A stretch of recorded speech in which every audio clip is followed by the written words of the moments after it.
Trasladé en silencio toda mi pensión a una cuenta nueva sin decírselo a nadie. Esa misma tarde, al cruzar el umbral de casa, mi mujer y mi hijastra ya estaban allí esperándome, con los ojos encendidos de rabia. «¿Qué hiciste con nuestro dinero?», gritó ella. Yo me quedé parado como un idiota. Sin pelear, sin dar explicaciones. Simplemente dejé caer sobre la mesa un fajo grueso de papeles. 47 páginas de extractos bancarios. Cada movimiento al descubierto. Las dos se quedaron heladas, con la cara blanca como las calorías. Me alegra mucho que estés aquí conmigo hoy. Antes de continuar, me gustaría saber, ¿cómo llegaste a esta historia? ¿Te la recomendó alguien, te la sugirió YouTube, o llevas siguiéndola desde el principio? Déjalo en los comentarios. Tu participación significa muchísimo para mí. Un aviso rápido. Esta historia entreteje elementos ficticios pensados para entretener y hacer reflexionar. Los nombres y los lugares son imaginarios, pero las lecciones sobre límites personales, amor propio e independencia financiera son genuinamente valiosas y vale la pena tenerlas en cuenta. La empleada de la farmacia me miró con esa sonrisa de disculpa que la gente usa cuando está a punto de darte una mala noticia. Yo solo le había pasado la tarjeta para renovar una receta sencilla, el mismo medicamento para la tensión que recogía cada mes. $47.50. Pasó la tarjeta, esperó. La sonrisa se torció. Lo siento, señor. Ha sido rechazada. Fondos insuficientes. La miré fijamente, convencido de haber oído mal. Mi chaqueta de trabajo todavía olía a polvo de carbón y aceite de máquina. Venía directamente de la mina. Mi turno había terminado apenas 30 minutos antes, 12 horas bajo tierra. ¿Y ahora esto? Eso no puede ser, dije. Mi sueldo se depositó el viernes. Ella echó un vistazo al lector de tarjetas y volvió a mirarme con auténtica compasión. ¿Quiere intentarlo con otra tarjeta? Esta es la única que tengo. Llevaba esa tarjeta 10 meses, desde que Susan me convenció de ingresar mis sueldos en una cuenta conjunta. Así es más sencillo, había dicho. Saqué 2 billetes de 20 y uno de 10 de la billetera, dinero de emergencia que guardaba para momentos así. La empleada lo procesó enseguida. Tomé mi medicamento y salí al frío de octubre. La mente ya me daba vueltas barajando posibilidades. Un error del banco, quizás algún fallo informático. El camino a casa debería haber sido un cuarto de hora de descompresión viendo cómo las colinas de los Apalaches se fundían con el crepúsculo. En cambio, fueron 15 minutos de angustia creciente. $3.400. Eso era lo que debería haber en la cuenta después de pagar las facturas. La hipoteca estaba saldada desde hacía años. ¿Cómo puede rechazarse una tarjeta por una compra de $47? Esa noche el sueño no llegó. Estuve tumbado escuchando la respiración tranquila de Susan a mi lado, serena y sin sobresaltos, mientras mi cabeza perseguía números en la oscuridad. La mañana amaneció fría y gris. Salí antes del alba diciéndole a Susan que tenía que revisar algo antes de mi turno. Apenas se movió. La cooperativa de crédito no abría hasta las 7, pero yo ya estaba aparcado en su estacionamiento a las 6:15, mirando cómo avanzaban los minutos. Angela Brooks llevaba 3 años gestionando mi cuenta. Cuando abrió la puerta y me vio esperando, sonrió, pero capté algo que cambió en su expresión. «Buenos días, señor Donnelly. ¿Todo bien?» «No estoy seguro todavía», dije, siguiéndola adentro. «Ayer me rechazaron la tarjeta. Esperaba que pudiera echar un vistazo a mi cuenta». Se acomodó detrás de su escritorio y sus dedos empezaron a moverse sobre el teclado. Yo me quedé de pie, con las botas todavía llenas de polvo, consciente de lo fuera de lugar que debía de parecer. Me pasaba los días en túneles a 290 metros bajo tierra. Las oficinas bancarias me resultaban territorio extranjero. Su máscara profesional se quebró por un instante. Su saldo actual es de $147.83. La cifra me golpeó como el derrumbe de un techo. Me zumbaron los oídos. Eso no puede ser. Mi sueldo era... Me detuve antes de terminar el cálculo. 3.400 menos las facturas habituales. Tendría que haber más de 3.000 allí. ¿Puedo ver el historial de transacciones de los últimos 10 meses? Angela asintió sin hacer preguntas. Pulsó unas teclas y en algún lugar detrás de ella, una impresora cobró vida. El fajo que salió era más grueso de lo que esperaba. Recogió las páginas y me las tendió por encima del escritorio. «Ya vamos por la 7ª página», dijo en voz baja. De vuelta en mi camioneta, fui incapaz de arrancar el motor. El estacionamiento se iba llenando con el tráfico de la mañana, gente siguiendo con su vida normal, mientras mi mundo se inclinaba hacia un lado. Abrí la carpeta y extendí la primera página sobre el volante. Las transacciones de diciembre me miraban en columnas ordenadas. Membresía de SoulCycle, $340. Compra online en Sephora, $287. Transferencia por Venmo a alguien llamado Derek Palmer, $500.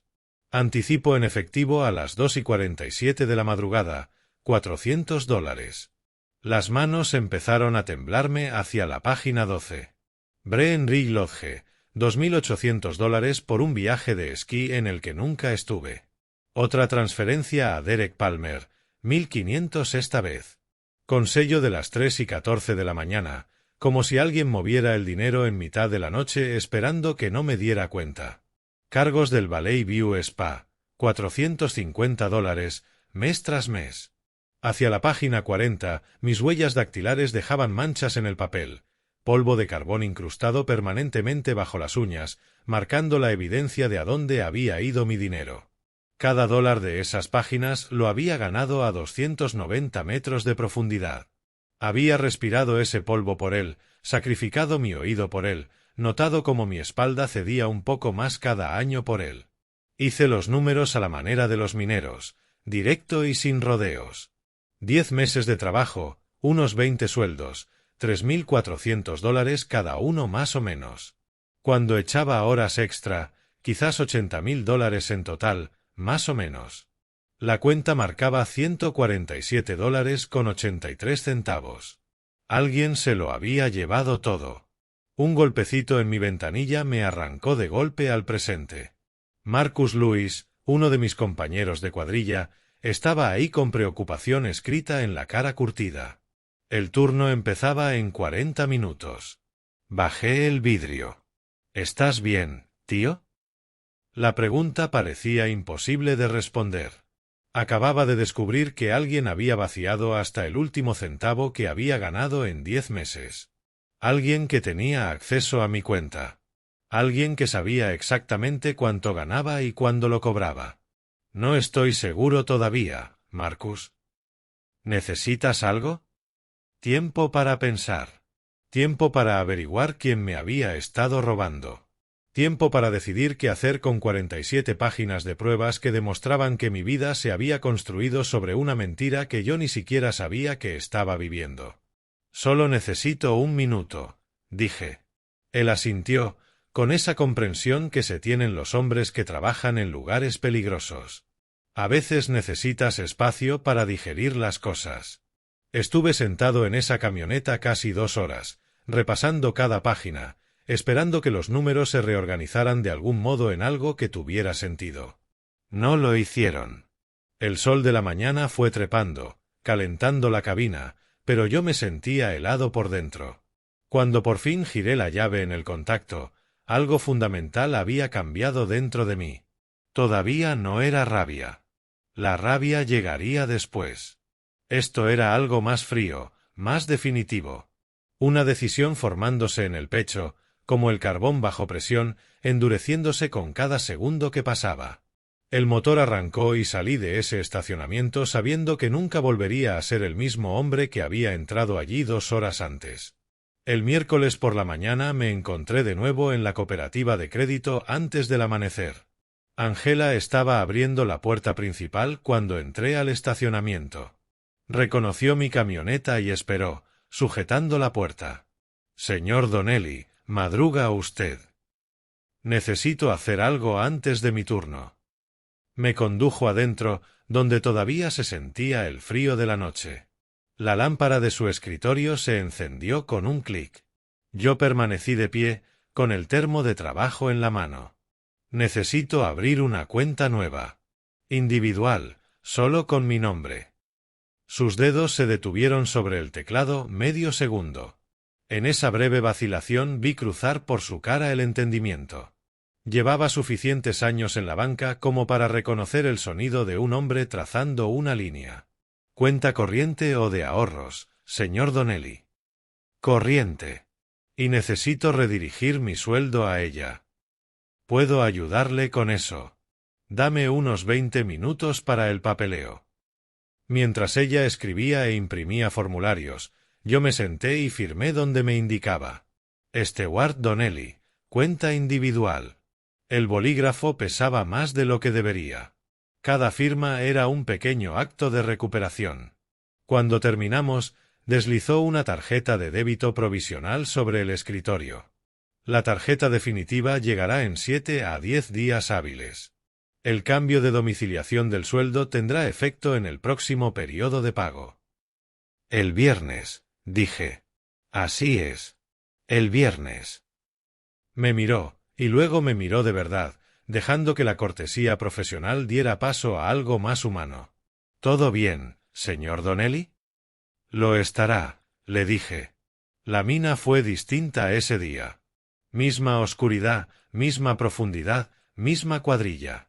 Pero avancé por el turno envuelto en silencio, hablando solo cuando era necesario. Tommy se dio cuenta primero. ¿Estás bien, Stu? Estás muy callado. Solo me estoy concentrando, dije. Pero no era concentración. Era cálculo. Cada tonelada de carbón que arrancaba de la veta, cada perno de techo que taladraba, hacía la misma cuenta. 3 días para el viernes. 3 días para que el depósito directo cayera en mi cuenta nueva. 3 días para que Susan mirara la cuenta conjunta y la encontrara vacía. La anticipación me recorría por dentro como una mecha de combustión lenta e inevitable. El jueves a la hora del almuerzo, Marcus me encontró sentado solo en la superficie, comiendo mi bocadillo sin saborearlo. Se sentó a mi lado en el banco. A nuestro alrededor, el aire de noviembre traía olor a gasoil y hojas mojadas. Algo te está carcomiendo. Estoy resolviendo algo, dije. Problemas de dinero. La pregunta le llegó más cerca de lo que él sabía. Marcus llevaba casi tanto tiempo bajo tierra como yo. Habíamos empezado en la misma cuadrilla 30 años atrás. Nos habíamos ganado el derecho a hablar con claridad. Todo lo contrario. Más bien claridad. Asintió despacio. Aquí estoy si me necesitas. Lo sé. El viernes llegó con escarcha en el parabrisas y hierro en la columna. Durante mi primer descanso, saqué el móvil y abrí la aplicación del banco. La notificación estaba ahí esperando, limpia y simple. Depósito directo recibido. $3.400. Cooperativa de crédito o Agdale. Cuenta individual. Luego abrí la aplicación de la cuenta conjunta. La pantalla cargó y ahí estaba, en números grandes y negritos, 0 centavos. Cerré el móvil y volví al trabajo. Pero algo en el pecho se había aflojado. No exactamente alivio, más bien la sensación de soltar un peso que habías cargado tanto tiempo que ya habías olvidado que estaba ahí.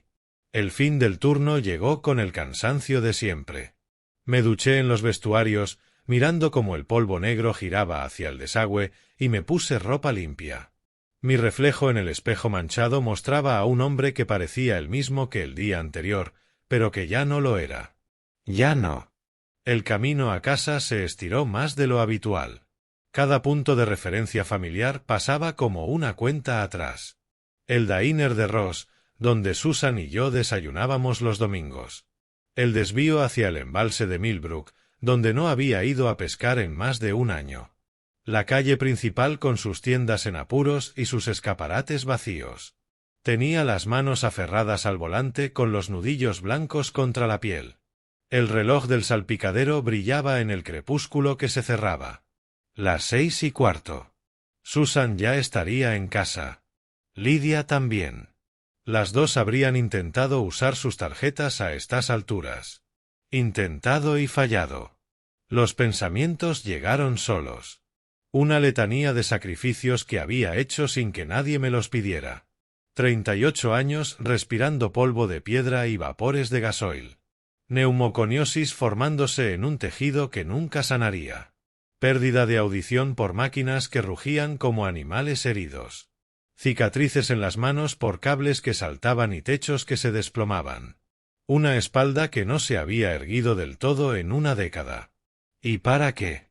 ¿Para que mi mujer pudiera ir al spa 2 veces al mes? ¿Para que su hija mandara dinero a un novio al que yo nunca había conocido? Giré hacia mi calle. Los arces que la bordeaban estaban desnudos contra el cielo morado. Mi casa era la tercera desde la esquina. Un rancho modesto que había comprado con mi primera mujer 30 años atrás. Lo había pagado 7 años antes. Ahora Susan vivía en él. Lidia vivía en él. Y yo era el que se sentía un inquilino. Los dos coches ocupaban la entrada. El Honda de Susan relucía bajo la luz del porche. El Mazda de Lidia estaba aparcado en diagonal. Ni movimiento en las ventanas, ni luz de televisión, solo oscuridad quieta y expectante. Me quedé en la camioneta después de apagar el motor, dejando que el silencio se asentara a mi alrededor. Pasaron 30 segundos.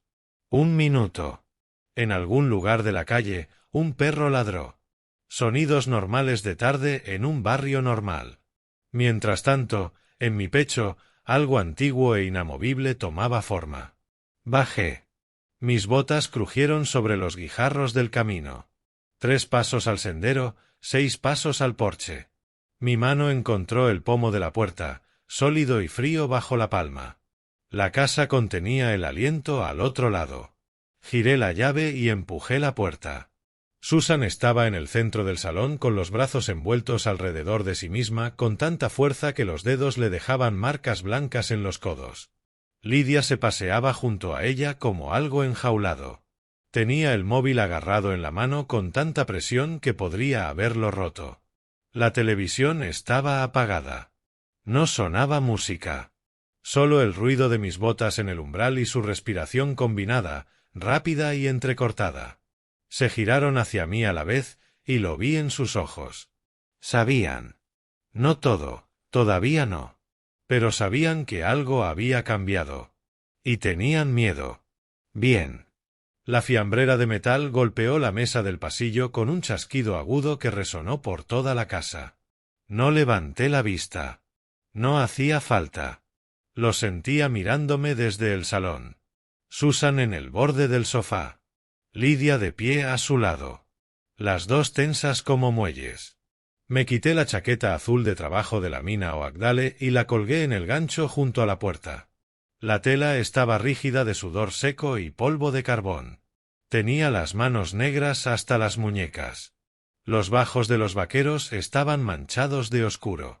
Llevaba 12 horas bajo tierra respirando aire reciclado a través de una mascarilla, y se notaba, a azufre, gasoil y roca húmeda. Susan se levantó. Sus pantalones de yoga estaban impecables, su túnica recién planchada. El maquillaje perfecto, los labios en un cuidadoso tono rosa. Lidia acababa de ducharse. Podía oler el gel de baño de vainilla desde el otro lado de la habitación. Tenía el pelo todavía húmedo, peinado en ondas sueltas, y llevaba uno de esos conjuntos deportivos a juego que probablemente costaban más que mis botas de trabajo. Detrás de ellas, el salón parecía un escaparate. La bicicleta pelotón estaba en el rincón junto a la ventana, $2.400 según el extracto de la tarjeta que había visto una vez, con una fina capa de polvo en el asiento. La silla de diseño se apoyaba contra la pared todavía envuelta en plástico, el tipo de mobiliario ergonómico de oficina que cuesta $1.400 y nunca se desenvuelve. El televisor de pantalla plana era enorme, 70 pulgadas por lo menos, montado encima de la chimenea como una especie de altar. El maquillaje de Lidia estaba esparcido por la mesa del café, compactos, brochas, pequeños botes de crema con nombres que yo no sabría pronunciar. La voz de Susan cortó el silencio. ¿Qué demonios le has hecho a la cuenta conjunta? Tenía las manos temblando. Me quedé parado como un idiota en el banco. ¿Estás intentando cortarnos a mí y a nuestra hija? Lidia dio un paso al frente y me plantó el móvil delante de la cara.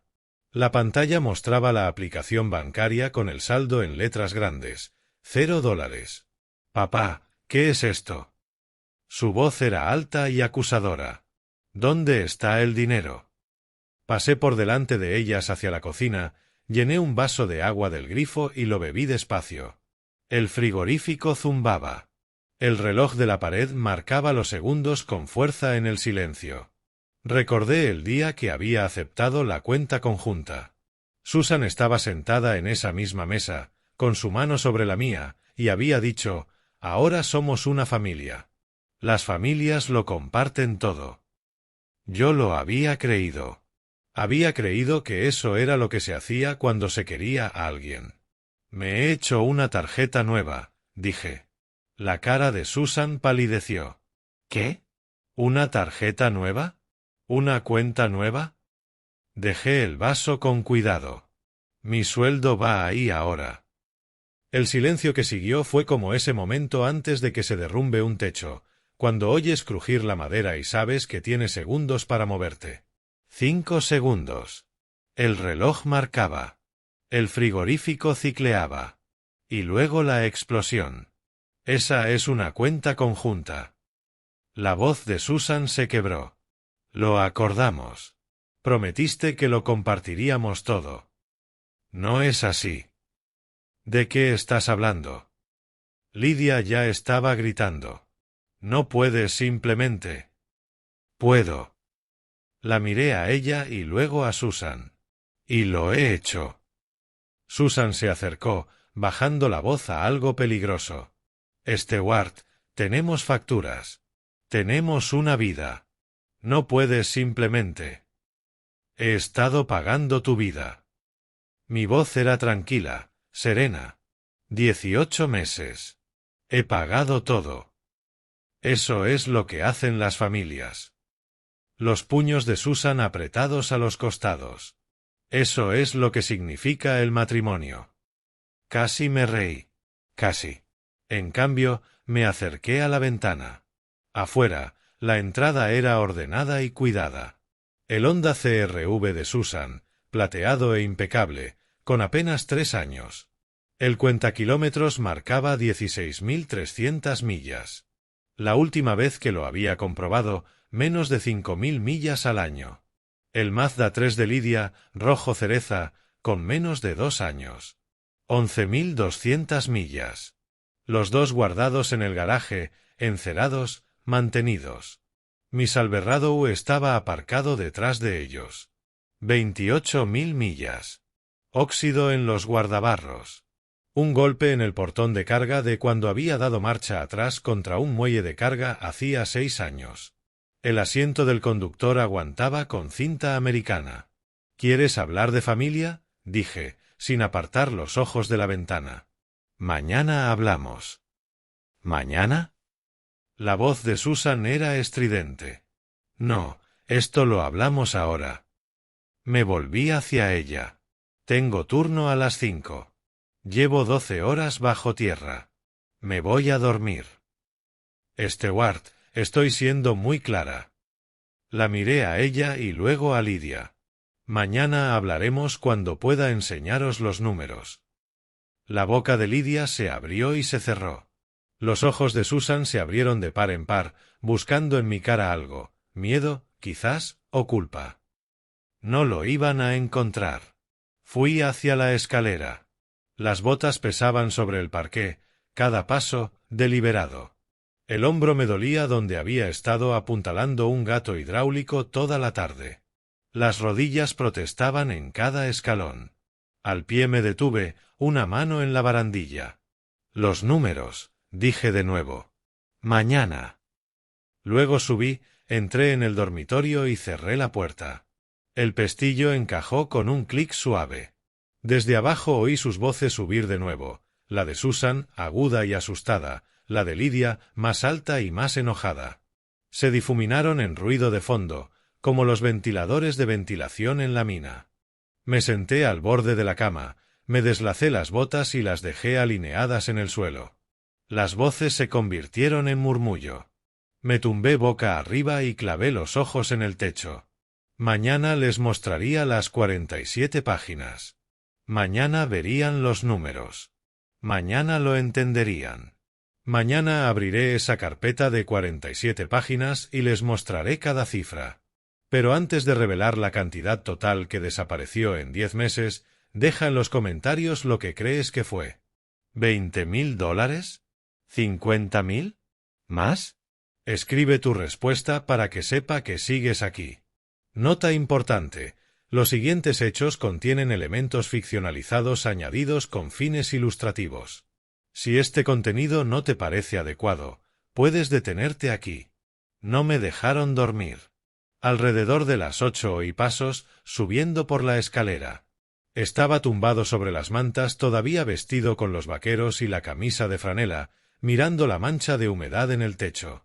Las voces del piso de abajo se habían callado media hora antes. Había oído cerrarse una puerta, la habitación de Lidia, seguramente, y luego nada, solo el murmullo sordo de la casa asentándose sobre sí misma. Los golpes fueron suaves, tentativos.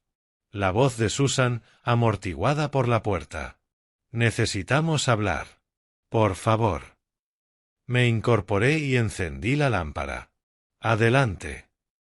Cuando abrí la puerta, las dos estaban en el pasillo. A Susan se le había corrido el maquillaje por debajo de los ojos. Lidia tenía los brazos cruzados y la mandíbula apretada. No puede simplemente. La voz de Susan titubeó. Tenemos que hablar de esto como adultas.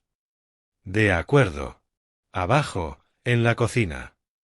Nos dispusimos alrededor de la mesa de la cocina como contrincantes en una negociación. Susan y Lidia a un lado, yo al otro. La luz fluorescente del techo zumbaba, dura e implacable. Susan habló primero. Si tienes algún problema con la manera en que gestioné el dinero, deberías haberlo dicho en lugar de preparar esta emboscada.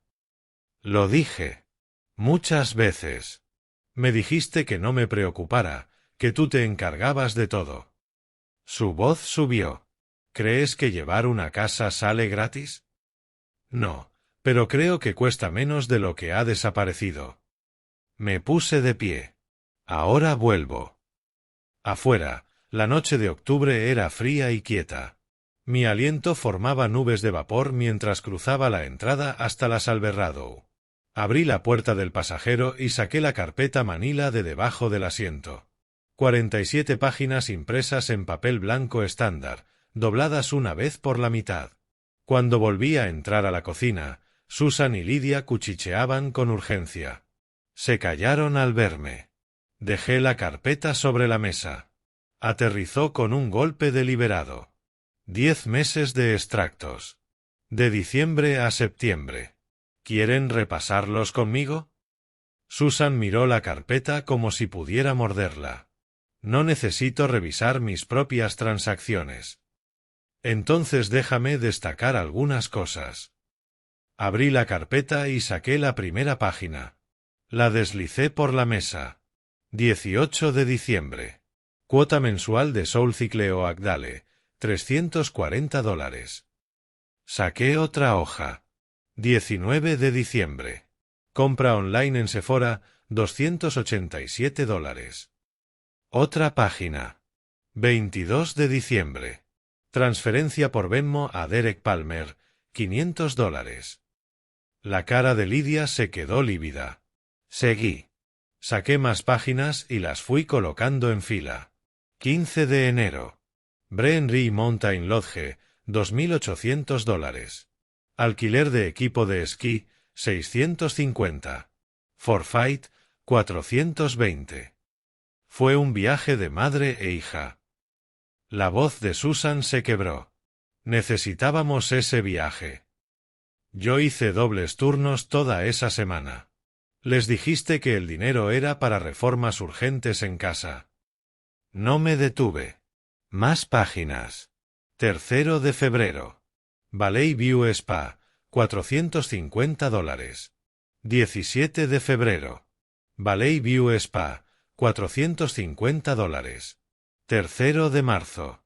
Valley View Spa, $450. Golpeé las páginas con el dedo. $1,350 en 3 visitas al spa, Susan. Yo pagué $47.50 por mi medicamento para la tensión y me rechazaron la tarjeta. Lidia intentó desviar el tema. Papá, estás eligiendo a dedo. No estás mostrando las cosas normales, como la compra. Saqué otra página. La compra. Vamos a verla. Whole Foods, una media de $420 por semana.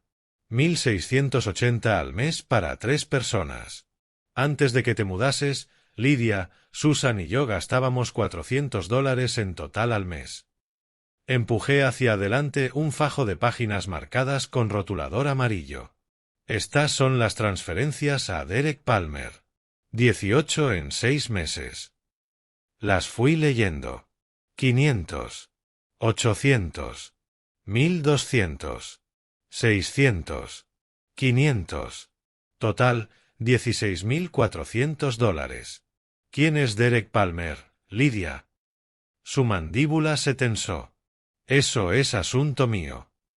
Pasó a ser asunto mío cuando usaron mi dinero. Susan se giró hacia ella.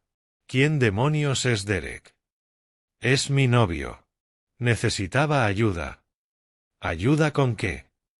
Mantuve la voz uniforme. Hay 3 transferencias que ocurren entre las 2 y las 4 de la madrugada.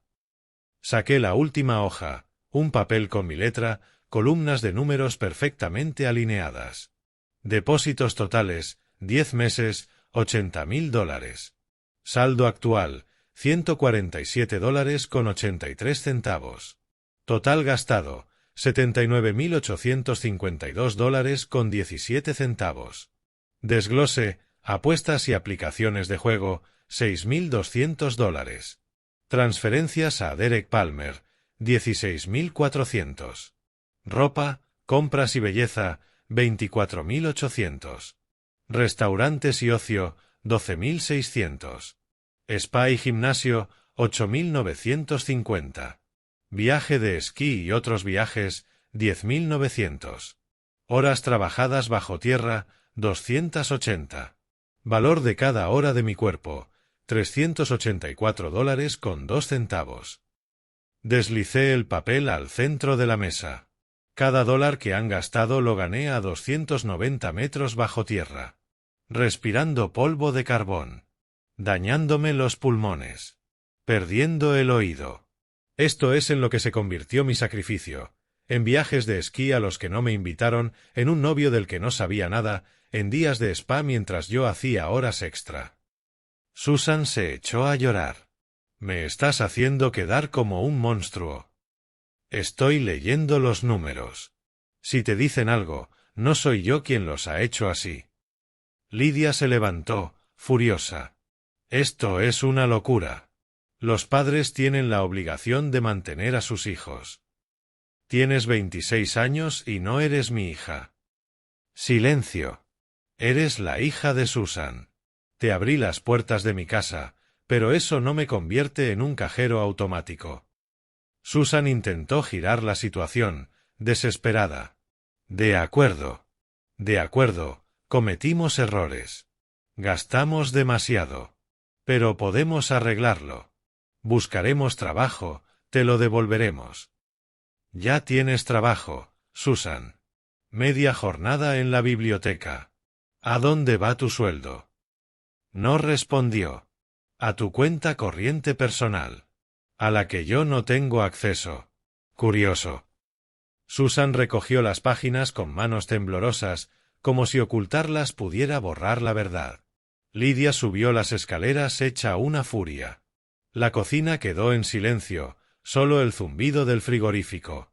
El frigorífico que yo había pagado hacía 5 años.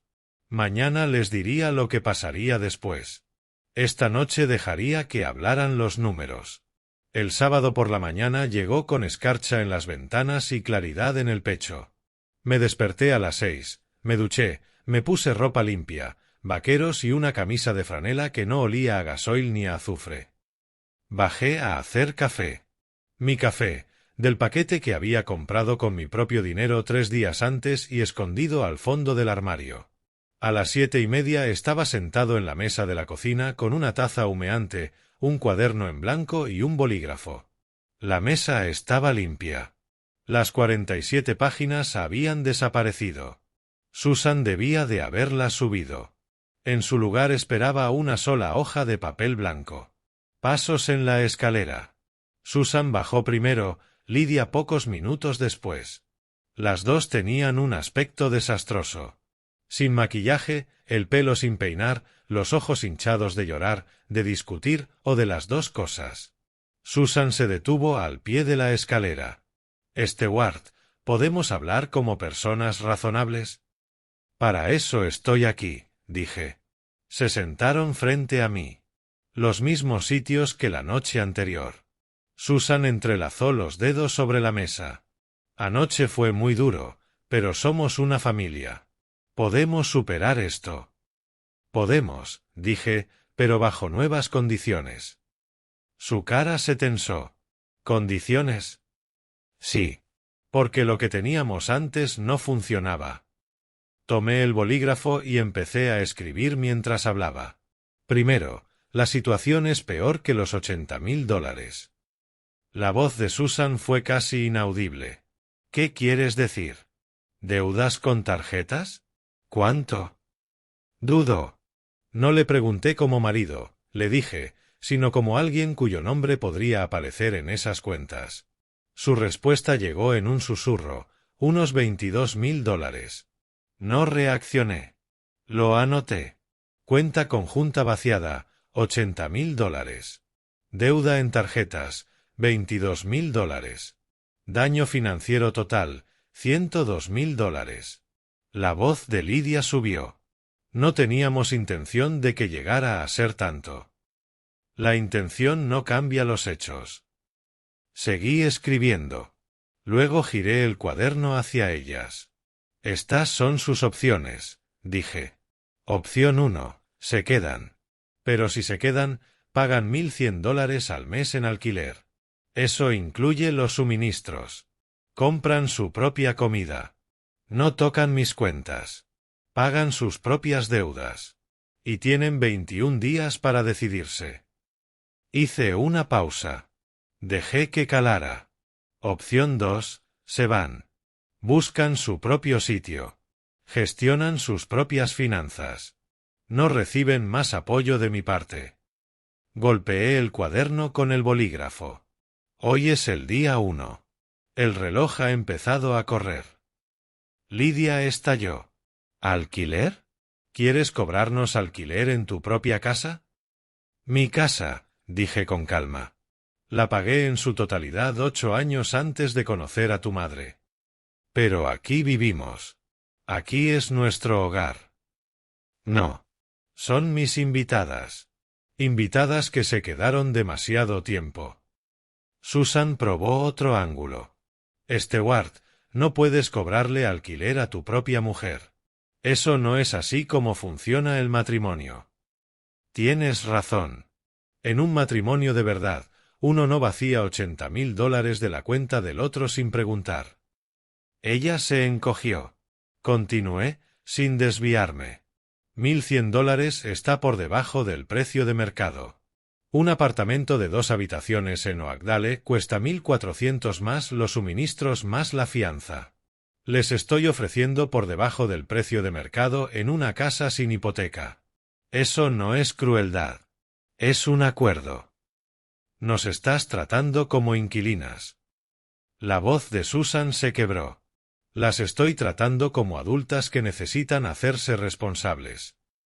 Lidia se giró hacia Susan. Mamá, ¿podemos permitirnos siquiera 1,100? Susan parecía desesperada. Gano $900 al mes en la biblioteca. Entonces Lidia tiene que aportar su parte, dije, o las dos tienen que buscar más trabajo, o eligen la opción 2. Un recuerdo cruzó mi mente, nítido e inesperado.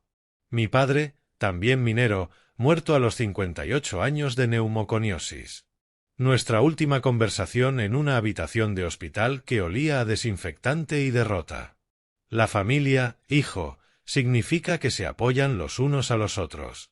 Pero apoyar a alguien y que te desangre son cosas muy distintas. No dejes que nadie confunda tu bondad con debilidad. Volví al presente. Me he pasado la vida cargando peso, dije.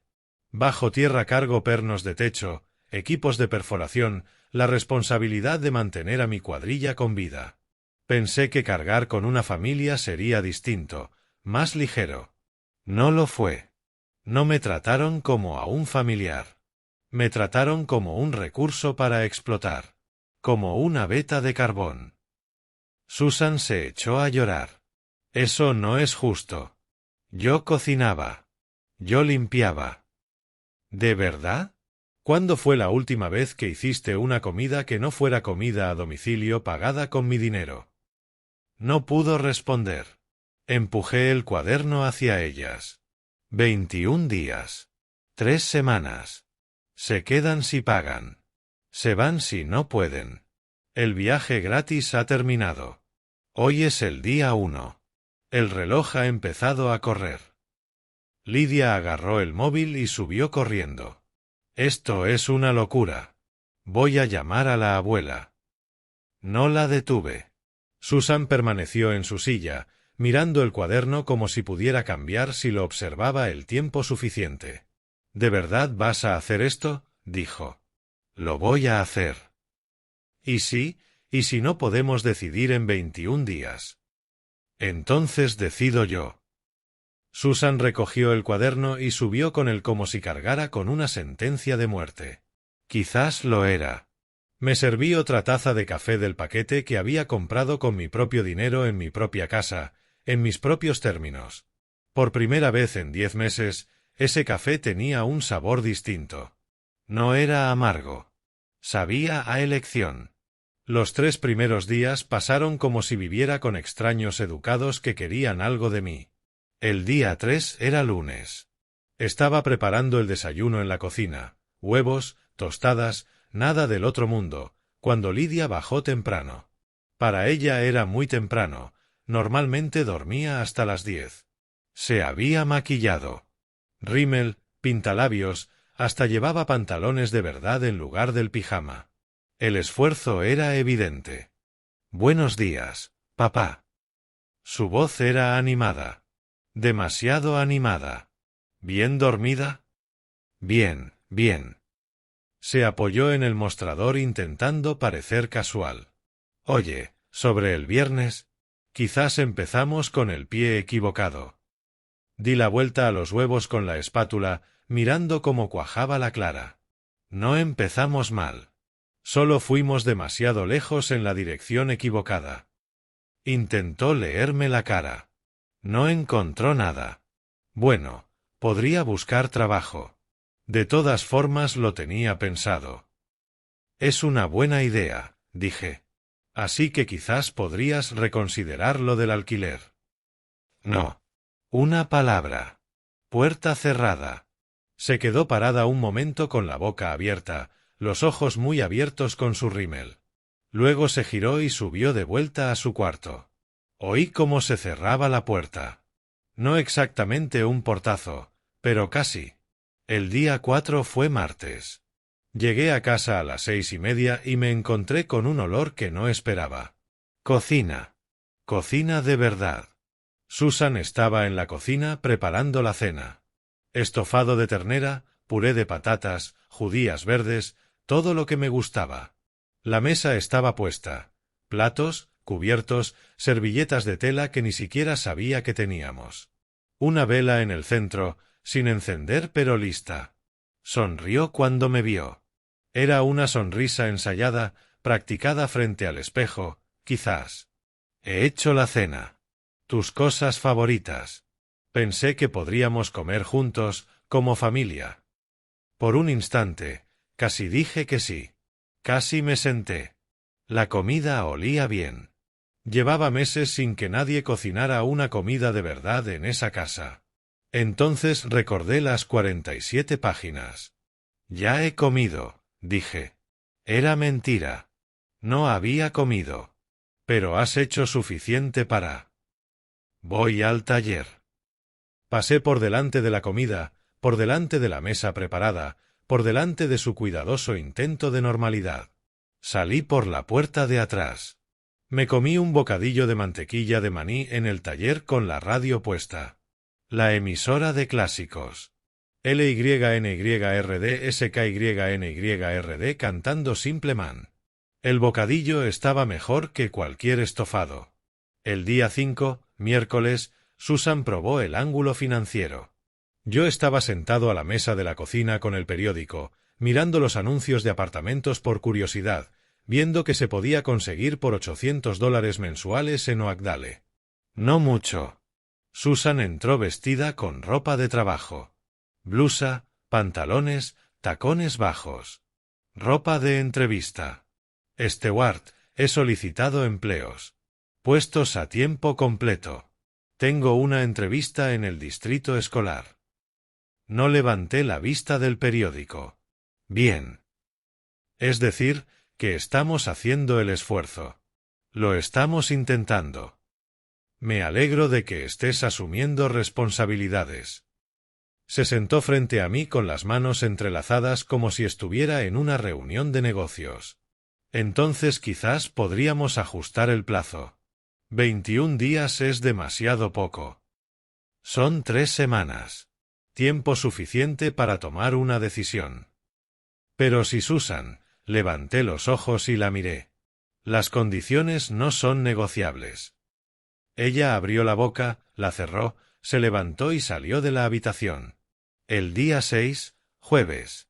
Pausa del almuerzo en la mina, a 90 metros bajo tierra.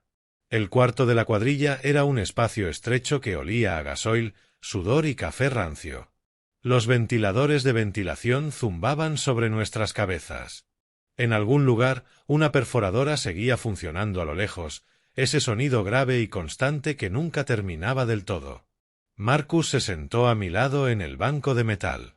Comimos en silencio un rato. Bocadillos de salchichón. Termos de café que ya estaba tibio.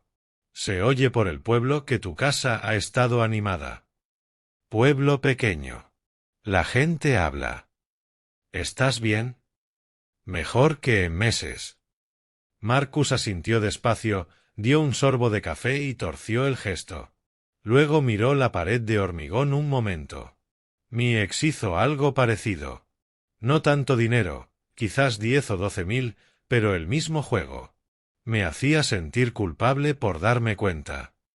¿Cómo lo superaste? Dejé de disculparme por tener amor propio. Asentí. Despacio, deliberado. Lo dejé calar. Estás haciendo lo correcto, añadió Marcus. No dejes que nadie te diga lo contrario. Día 7, viernes por la tarde. Llegué a mi límite con el espacio compartido. Abrí el frigorífico. El aire frío me envolvió. Luz blanca derramándose hacia afuera. Los estantes eran un desastre. Recipientes a medio terminar, botellas de condimentos, cosas que no reconocía. Mis sobras de comida china del miércoles, desaparecidas. Mi leche, a la mitad. Esta mañana estaba a 3/4. Mi paquete de pavó de charcutería, abierto y con la mitad de las lonchas de menos. Me quedé parado con la puerta del frigorífico abierta. El aire frío se derramaba sobre mis botas de trabajo. El compresor zumbaba. La luz lo hacía todo parecer estéril, clínico. Tomé una decisión. Fui al taller. Encontré la cinta de carrocero y un rotulador Sharpie negro en la caja de herramientas. Volví a la cocina. Corté tiras de cinta. Escribí en letras mayúsculas de Stewart. No tocar. Las pegué en todo lo que era mío. En el cartón de leche.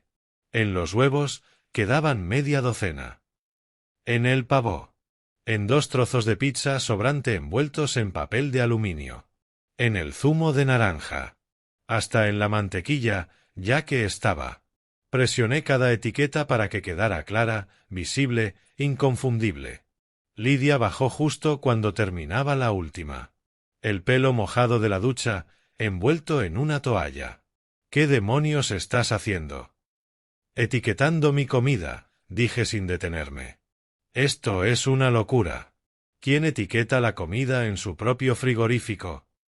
Alguien que está harto de que le desaparezca la comida. Sacó el móvil y tomó una foto. El sonido del obturador resonó en la cocina silenciosa. Esto está loco. La gente tiene que ver esto. Adelante, dije. Esa noche lo publicó en Internet. No lo vi, pero Susan me lo contó a la mañana siguiente con la voz tensa de vergüenza. El pie de foto decía algo sobre mí etiquetando comida como si fueran unos extraños. Drama familiar tóxico. Un emoji que no entendí. Esperaba que le dieran la razón. Los comentarios llegaron. Tienes razón. Tienes 26 años. Cómprate tu propia comida. Suena a que le estás robando sus cosas.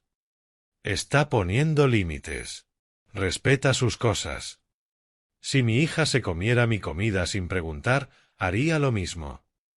El problema eres tú, no tu padre. Lidia borró la publicación antes de que pasaran 2 horas.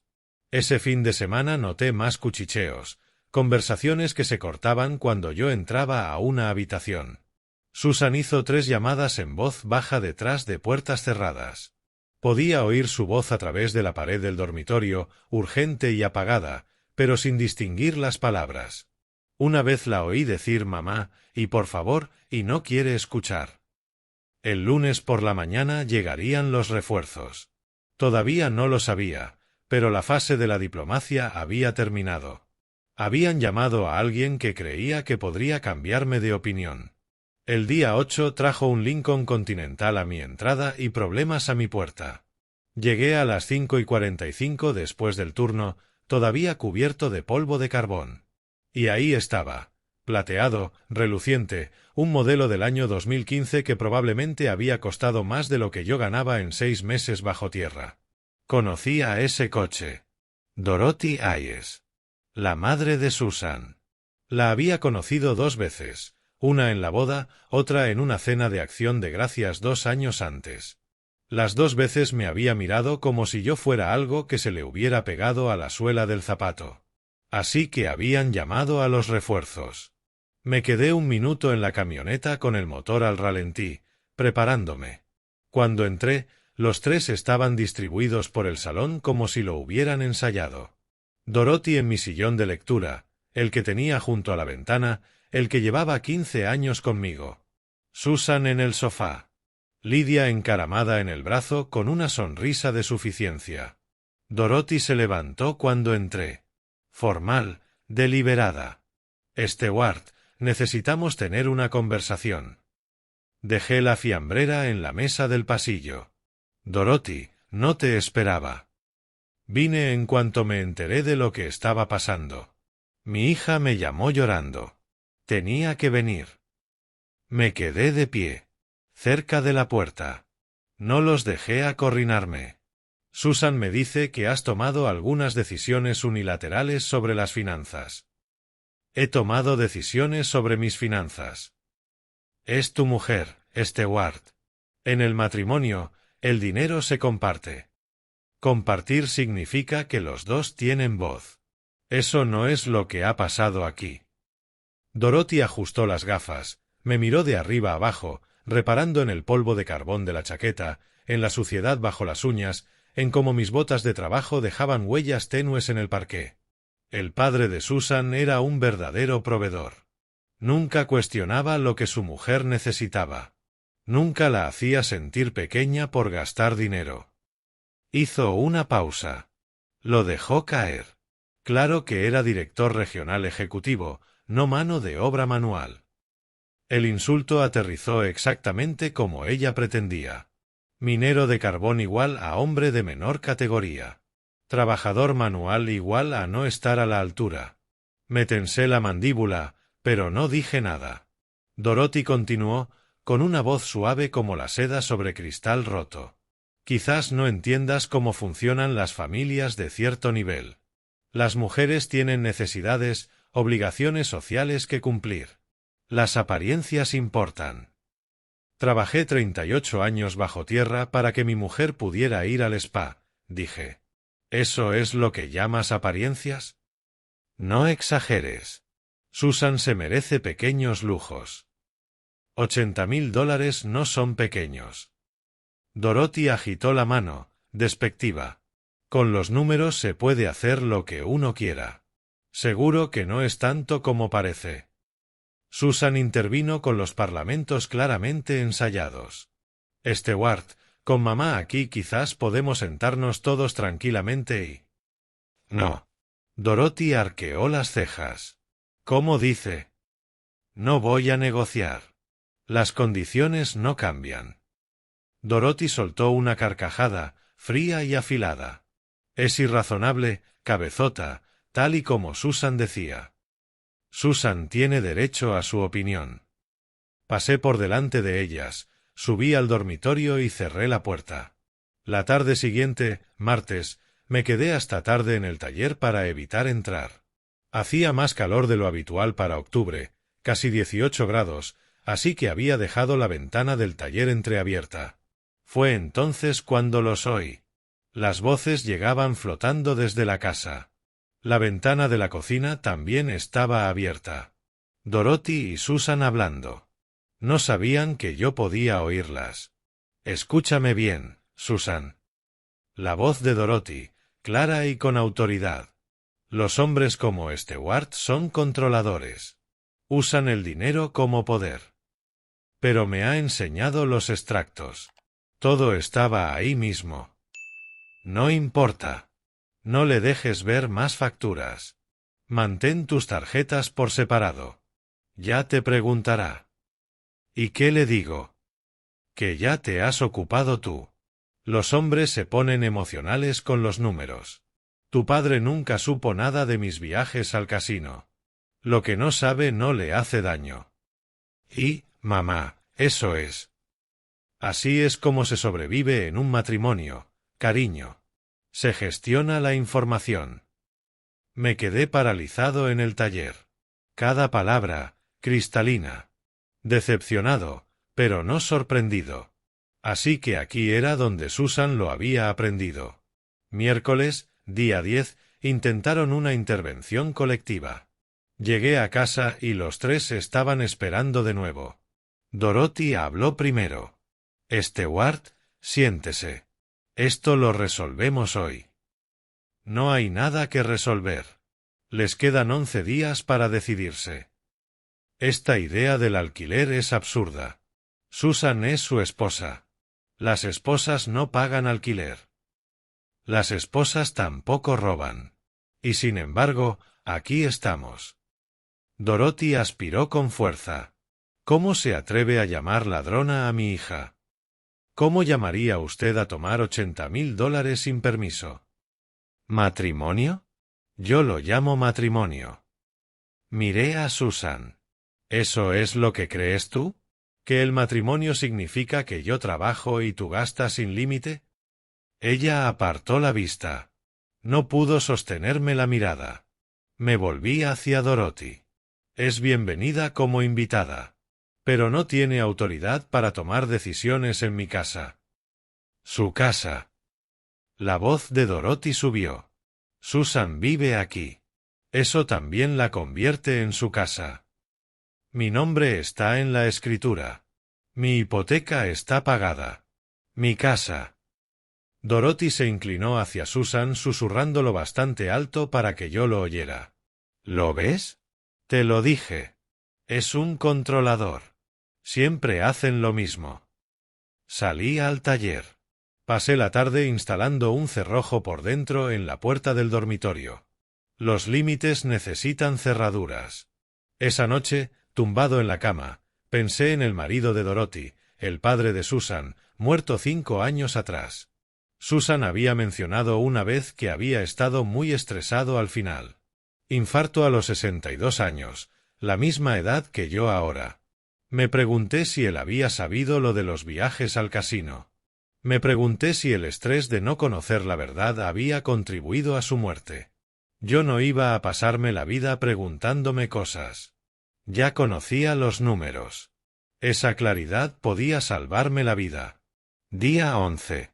A 290 metros bajo tierra.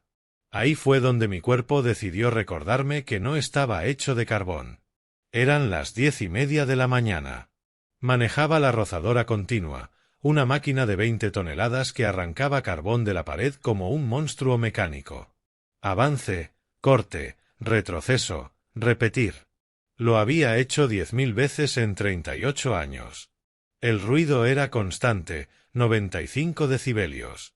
Protección auditiva o sordera. El aire estaba espeso, 43 grados de temperatura, húmedo y polvoriento, incluso con los ventiladores de ventilación en marcha.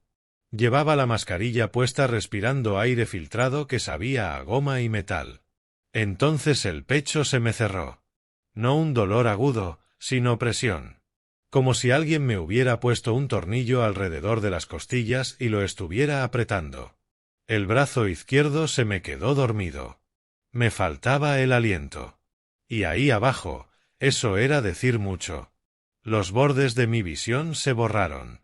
Mi cabeza fue directamente a un solo sitio. Infarto. Como el padre de Susan. Tengo 62 años. Neumoconiosis en el pecho. Esto es. La mano se me resbaló del panel de control. La máquina se detuvo con un chirrido. Marcus trabajaba a 6 metros. Se dio cuenta de inmediato. «Stu». Vino hacia mí. «Stu». Me apoyé contra la máquina con una mano en el pecho. La mascarilla se empañaba con mi respiración agitada. Marcus cogió la radio. Superficie, aquí Luis. Necesito un sanitario en la sección 7B. Hombre en tierra. Me llevaron a la superficie. Marcus y Ray me cargaron casi hasta la jaula, el ascensor que nos subía y bajaba por el pozo. 290 metros. 3 minutos que parecieron 30.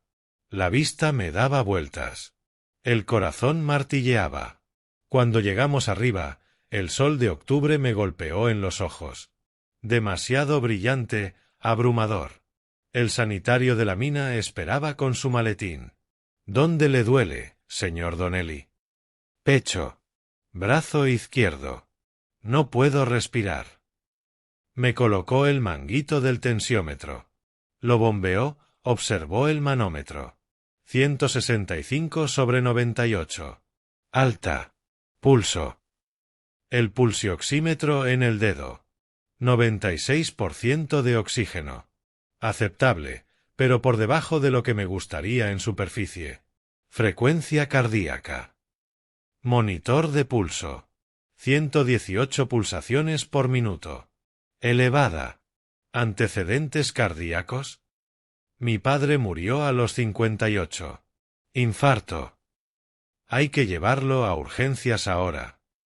Marcus me llevó al Hospital General de Oakdale. Yo no opuse resistencia. El apretón en el pecho había cedido, pero el miedo no. Urgencias era una sala de luz fluorescente que olía a desinfectante. Me llevaron directamente a una cabina. Una enfermera me conectó a los monitores, cables por todas partes, máquinas pitando. La médica era una mujer de unos 50 años, el pelo canoso recogido hacia atrás, unas gafas de lectura colgando de una cadenita alrededor del cuello. El cartel de identificación decía Doctora Reynolds. Señor Donnelly, vamos a hacerle un electrocardiograma, a sacarle sangre para medir la troponina, un marcador de daño cardíaco y a tenerle en observación unas horas. ¿Cuánto tiempo? Un mínimo de 3 horas. Si algo nos preocupa, más. El electrocardiograma tardó 10 minutos. 12 derivaciones pegadas al pecho. La máquina imprimió una larga tira de papel con líneas irregulares. Extracción de sangre. 2 viales. Y a esperar.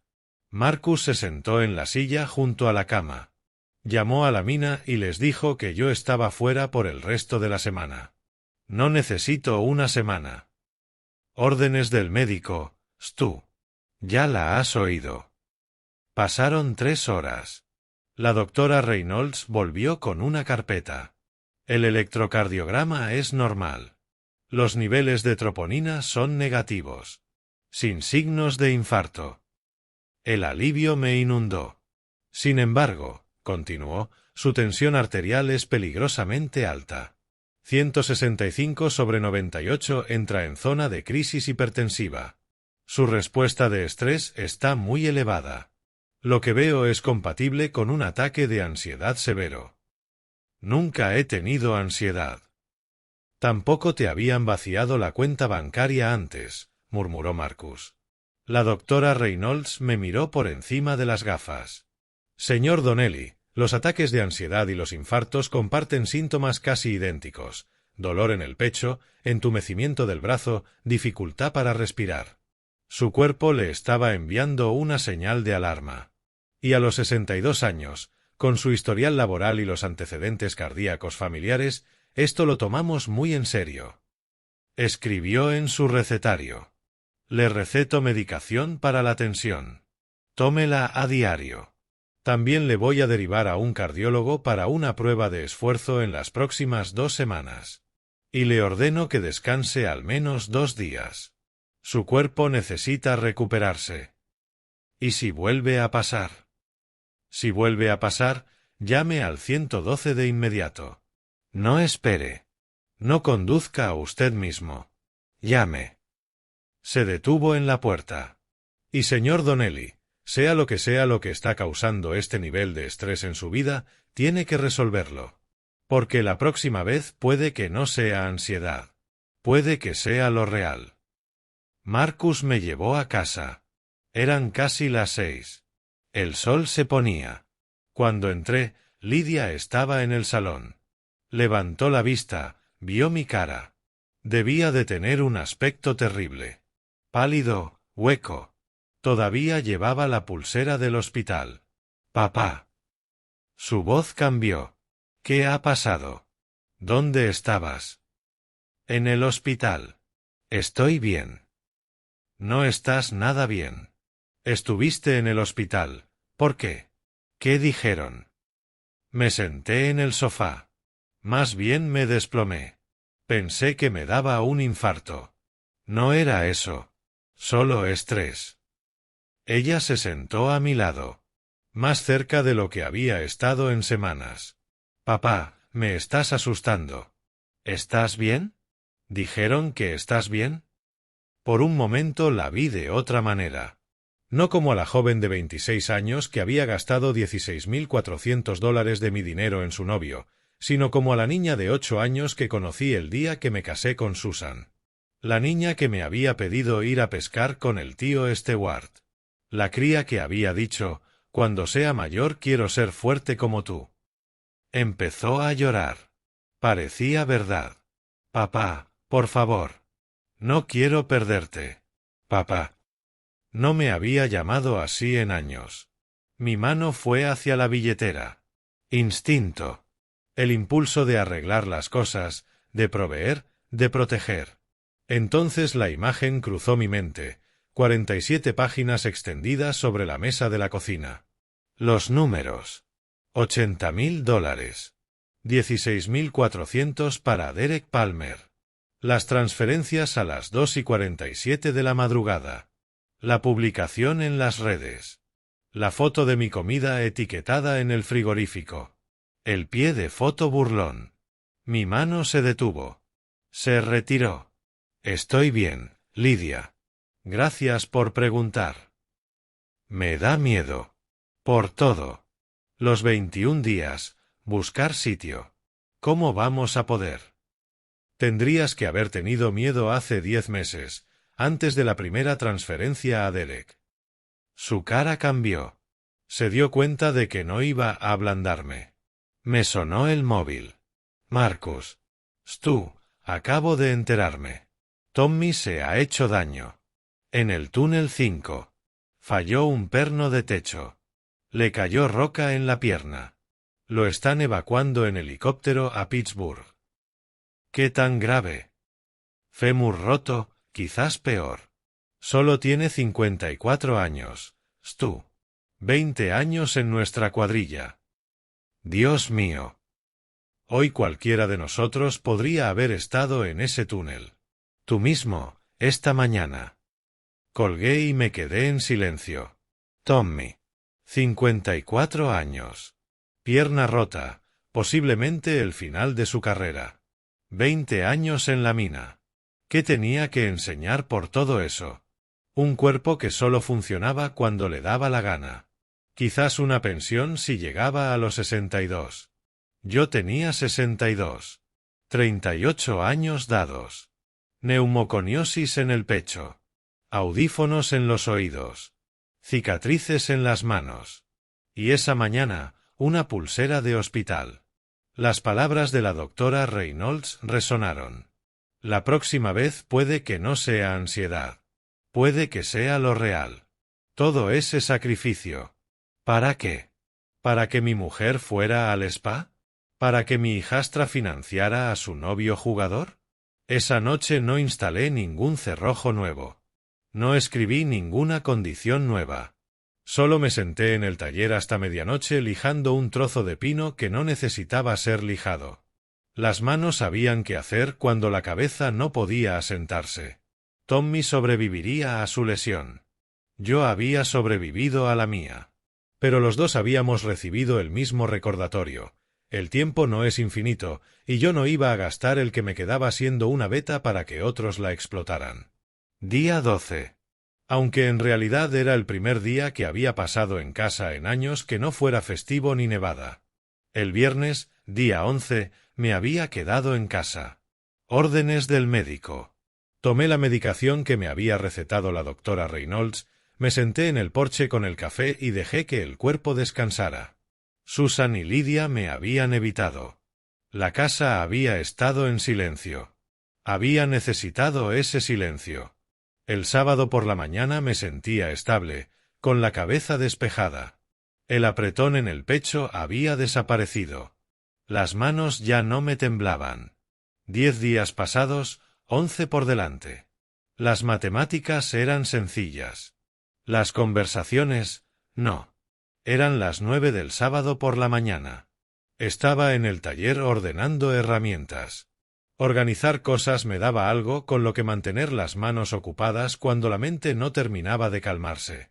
La puerta se abrió. Susan. Sin maquillaje. Un jersey viejo que le había visto ponerse para trabajar en el jardín. Tenía pinta de tener 60 años, no 52. Stewart, por favor. ¿Podemos hablar? Dejé la llave inglesa, me giré para mirarla. De acuerdo. Entró y cerró la puerta detrás. Conversación privada. Tenía la voz ronca. No puedo más. Dorothy se fue esta mañana. Me llamó débil. Me dijo que tendría que haber peleado más. ¿Pelear por qué? Por nosotros. Por el matrimonio. Por quedarme. ¿Quieres quedarte? No quiero que me echen como si fuera basura. Estás siendo cruel, Stewart. Respiré hondo. Era la conversación que hacía falta tener. Susan, siéntate. Ella se sentó en el taburete del taller. Yo me quedé de pie. No para dominar, sino para prepararme. Quiero ser muy claro sobre algo, dije.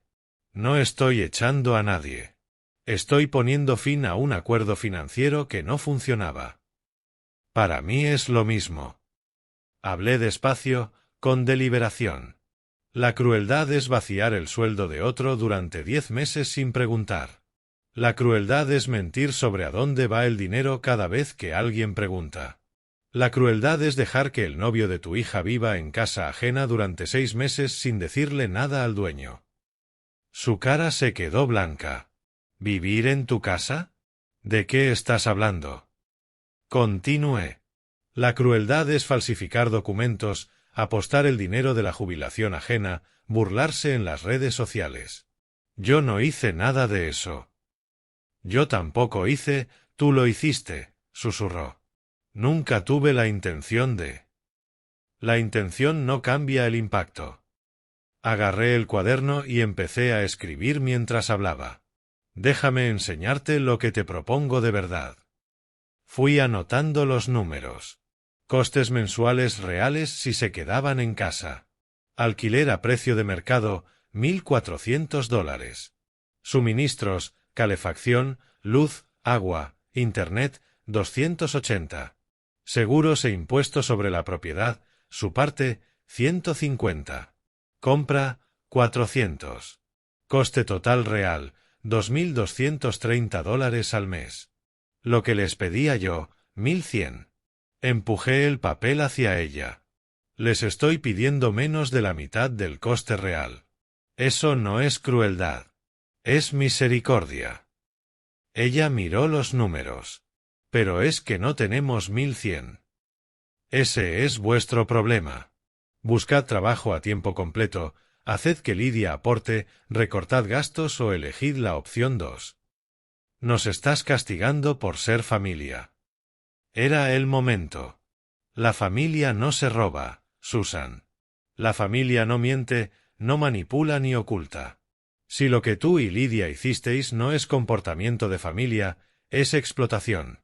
Y no os estoy castigando. Me estoy protegiendo. Mi voz se suavizó, aunque no cedió. El jueves pensé que me daba un infarto bajo tierra, a 290 metros de profundidad. Me llevaron a urgencias, me tuvieron en observación 3 horas. Su cara palideció. Fuiste al hospital. Fue un ataque de ansiedad severo. Pero la médica dijo que con 62 años y los antecedentes de mi familia, el siguiente podría ser cardíaco. Me dijo que solucionara lo que estaba causando el estrés o me mataría. Guardó silencio. Mi padre murió a los 58 de neumoconiosis. Yo tengo 62. Cada día que bajo ahí puede ser el último. Y me di cuenta de que no quiero gastar lo que me queda siendo aprovechado. Eso no es crueldad. Es supervivencia. Lloraba. Lágrimas verdaderas esta vez. No de manipulación. De agotamiento. No sé cómo arreglar esto. Yo te he dado las condiciones. Si las cumplís, es cosa vuestra. Y si no podéis, os vais y cada uno sigue adelante. ¿Así, sin más? ¿Después de todo? Precisamente por todo. Salió del taller completamente derrotada. Me quedé sentado un momento. Luego recordé algo. Las 2 de la tarde. Estaba sentado en el pequeño escritorio del dormitorio. El ordenador zumbaba. La lluvia golpeaba la ventana. Un pensamiento me había asaltado durante el almuerzo. La cámara de la puerta. La había instalado meses atrás. Activada por movimiento, guarda en la nube. ¿Cuándo había revisado las grabaciones por última vez? Abril. Mayo. Abrí la aplicación. Meses de vídeos archivados me miraban desde la pantalla. Decidí empezar por octubre.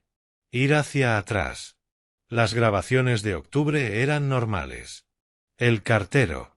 Yo entrando y saliendo. Septiembre. Fui pasando los días. 18 de septiembre, 10 y 17 de la mañana. Movimiento detectado.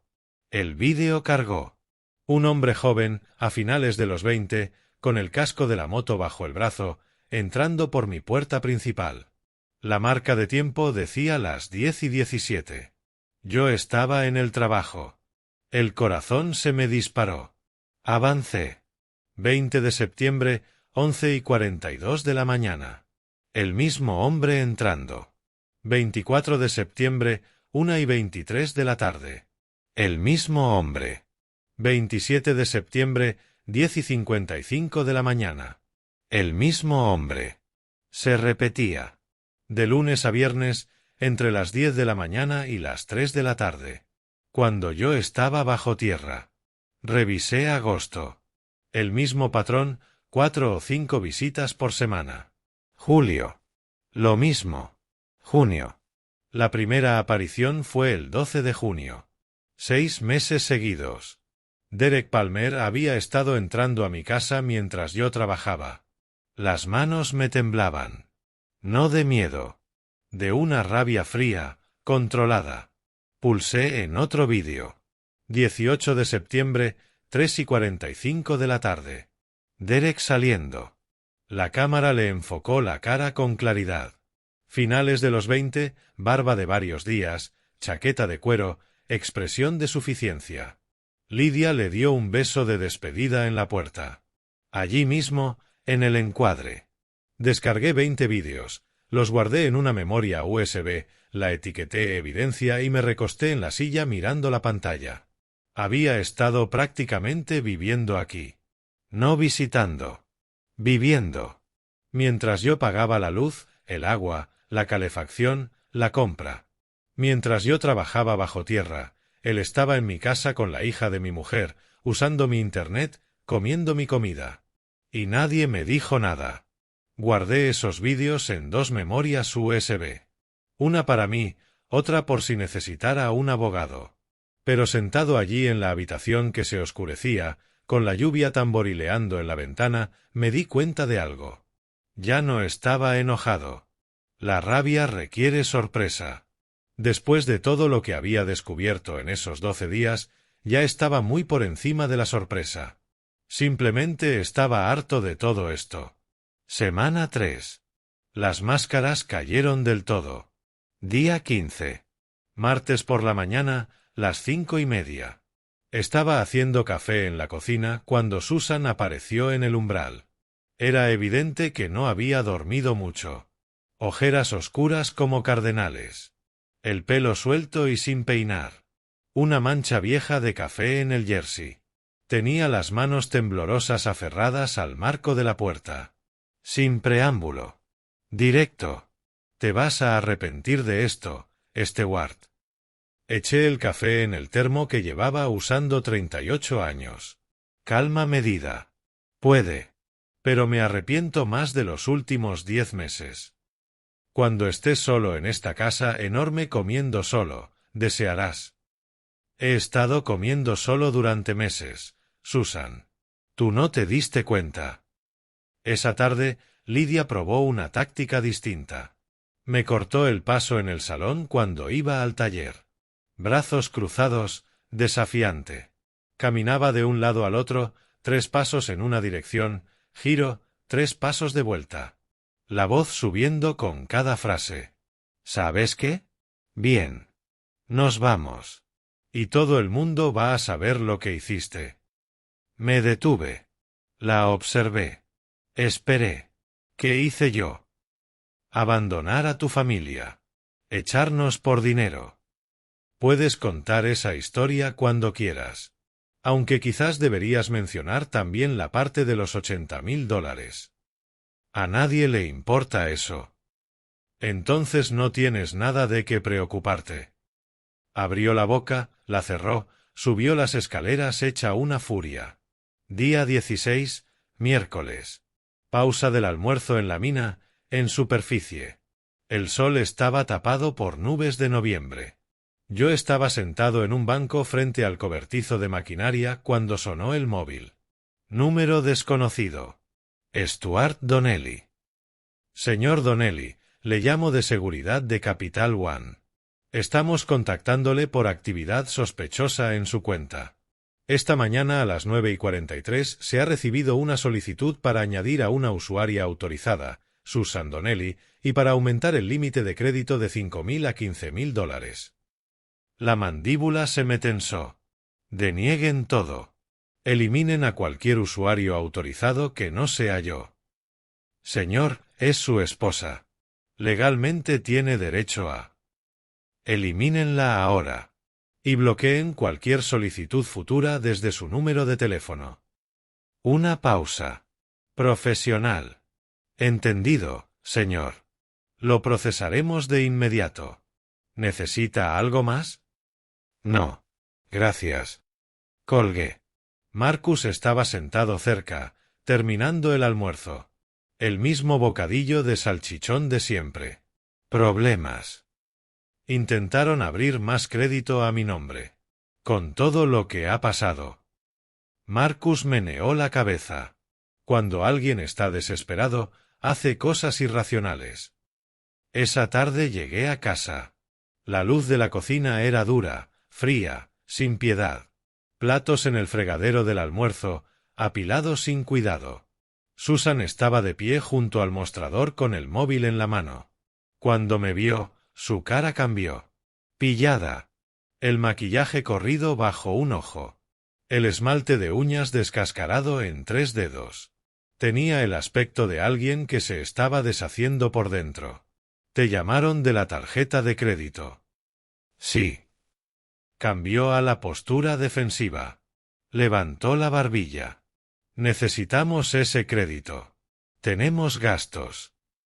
Usa tu crédito. El mío está al límite. Suena a un patrón. Ella gritó. Gritó de verdad. La voz resonó contra los azulejos. Nos estás saboteando. Lo estás haciendo imposible a propósito. Mantuve la voz baja y tranquila. No. Simplemente he dejado de subvencionarte. Día 17, jueves.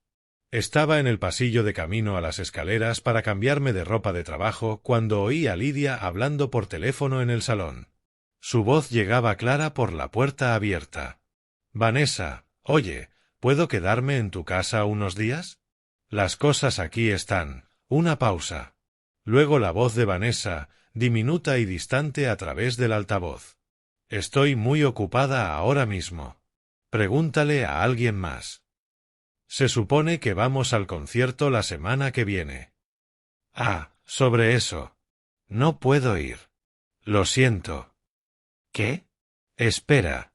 ¿No puedes ir o no quieres ir conmigo? Silencio. Luego, mira, Lidia. Creo que necesitamos un poco de espacio. Las cosas están muy complicadas ahora. Somos amigas desde hace 3 años. Ya te escribo cuando pueda. La llamada terminó.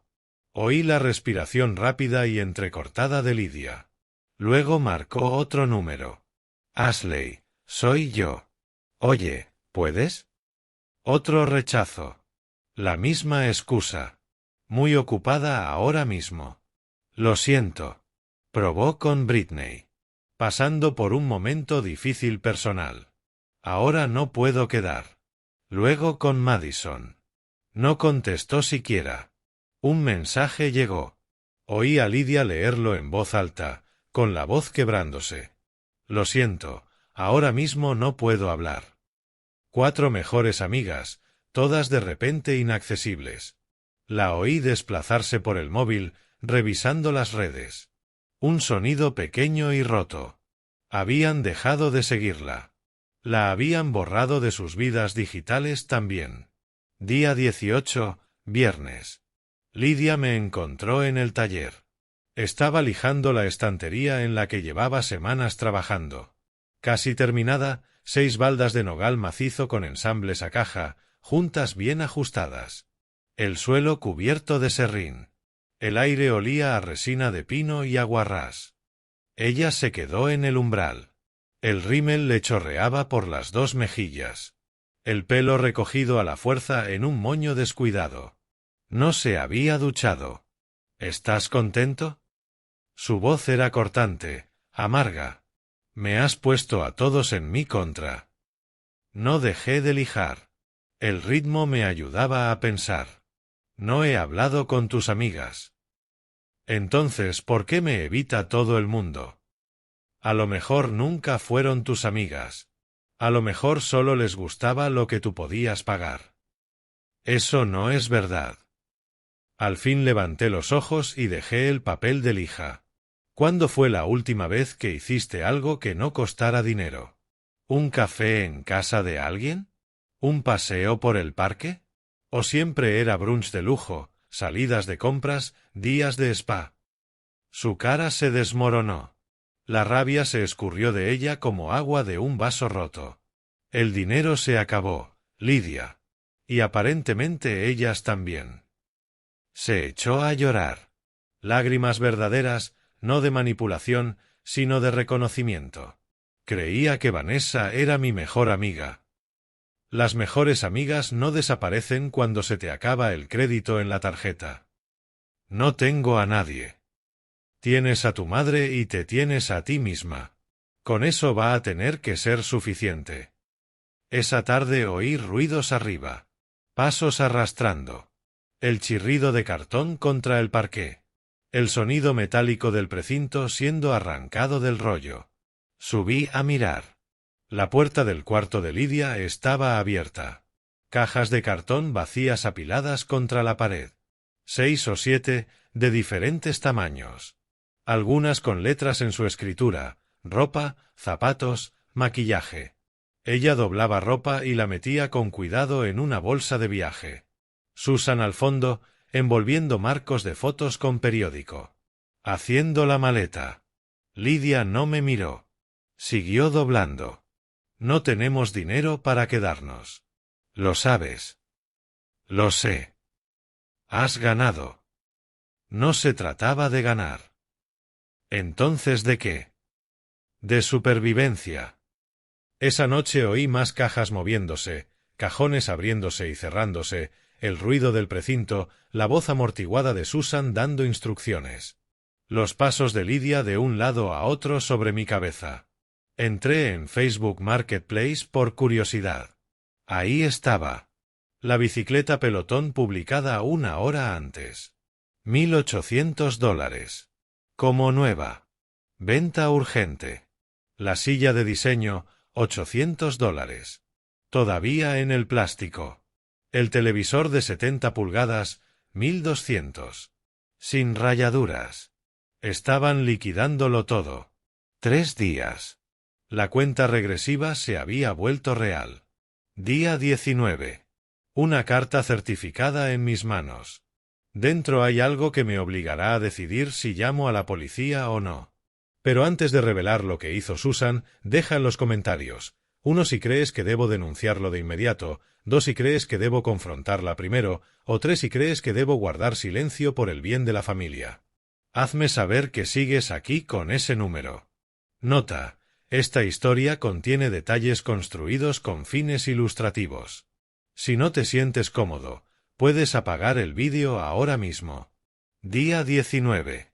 El sonido del precinto resonaba por habitaciones que pronto estarían en silencio. Era sábado, las 10 de la mañana. Había salido a comprar bolsas de basura, de las resistentes, de contratista, de las que no se rompen cuando las llevas a tope. Cuando volví, la casa había cambiado. Cajas de cartón por todas partes, apiladas en el pasillo, alineadas contra la pared del salón, marrones, idénticas, anónimas. Algunas selladas con precinto. Otras abiertas y a medio llenar de ropa, libros, marcos de fotos envueltos en periódico. La bicicleta pelotón había desaparecido. Vendida el día anterior por $1.700. Un desconocido había venido con una camioneta y se la había llevado mientras yo estaba en la mina. El espacio donde había acumulado polvo durante meses, burlándose de mí cada vez que pasaba, era solo suelo limpio ahora. Un rectángulo sin moqueta donde la bicicleta había bloqueado el sol. Susan y Lidia estaban arriba. Podía oír sus voces amortiguadas, hablando de qué quedarse, qué vender, qué dejar. Dejé las bolsas de basura en el mostrador de la cocina y recorrí el salón. La silla de diseño también había desaparecido. El televisor de 70 pulgadas seguía colgado en la pared, pero había una nota pegada a la pantalla: vendido. Recogida domingo 3. Eran las 12:30 y estaba preparándome un bocadillo de pavó, nada especial, cuando sonó el timbre. El cartero. Una carta certificada. Requería firma. La dirección del remitente me cayó el estómago. Servicios hipotecarios de Oakdale. Yo no tenía hipoteca desde hacía 8 años. Firmé el acuse de recibo, cerré la puerta y me quedé en el pasillo con el sobre en la mano. Arriba, Susan se rió de algo que dijo Lidia. El sonido se sentía fuera de lugar. Abrí el sobre. Solicitud de refinanciación con extracción de efectivo. Mi nombre en la parte superior. La dirección del inmueble, correcta. Cantidad solicitada, $65.000. Fui bajando hasta la línea de la firma. Stuart Donnelly. Pero yo nunca lo había firmado. La letra era parecida. Alguien había practicado. Pero la mayúscula de la S estaba mal. Demasiado curvada. Las dos L's de Donnelly inclinadas en la dirección equivocada. Falsificada. Fecha de solicitud, 3 de octubre. En pleno periodo de los 21 días. Habían intentado refinanciar mi casa. La casa que tardé 30 años en pagar.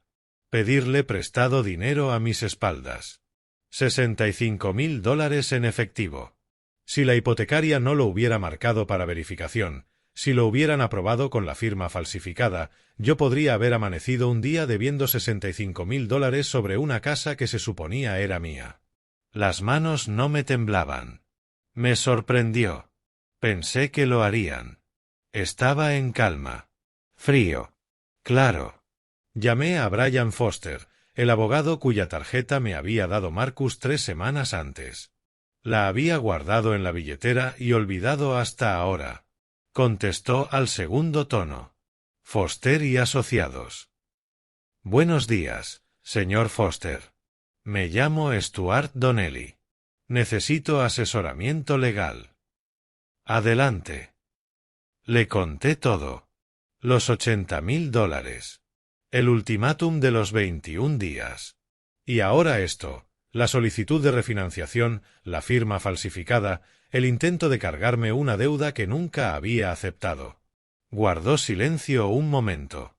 Señor Donnelly, lo que me describe es fraude hipotecario. Es un delito grave. Falsificación de documentos legales.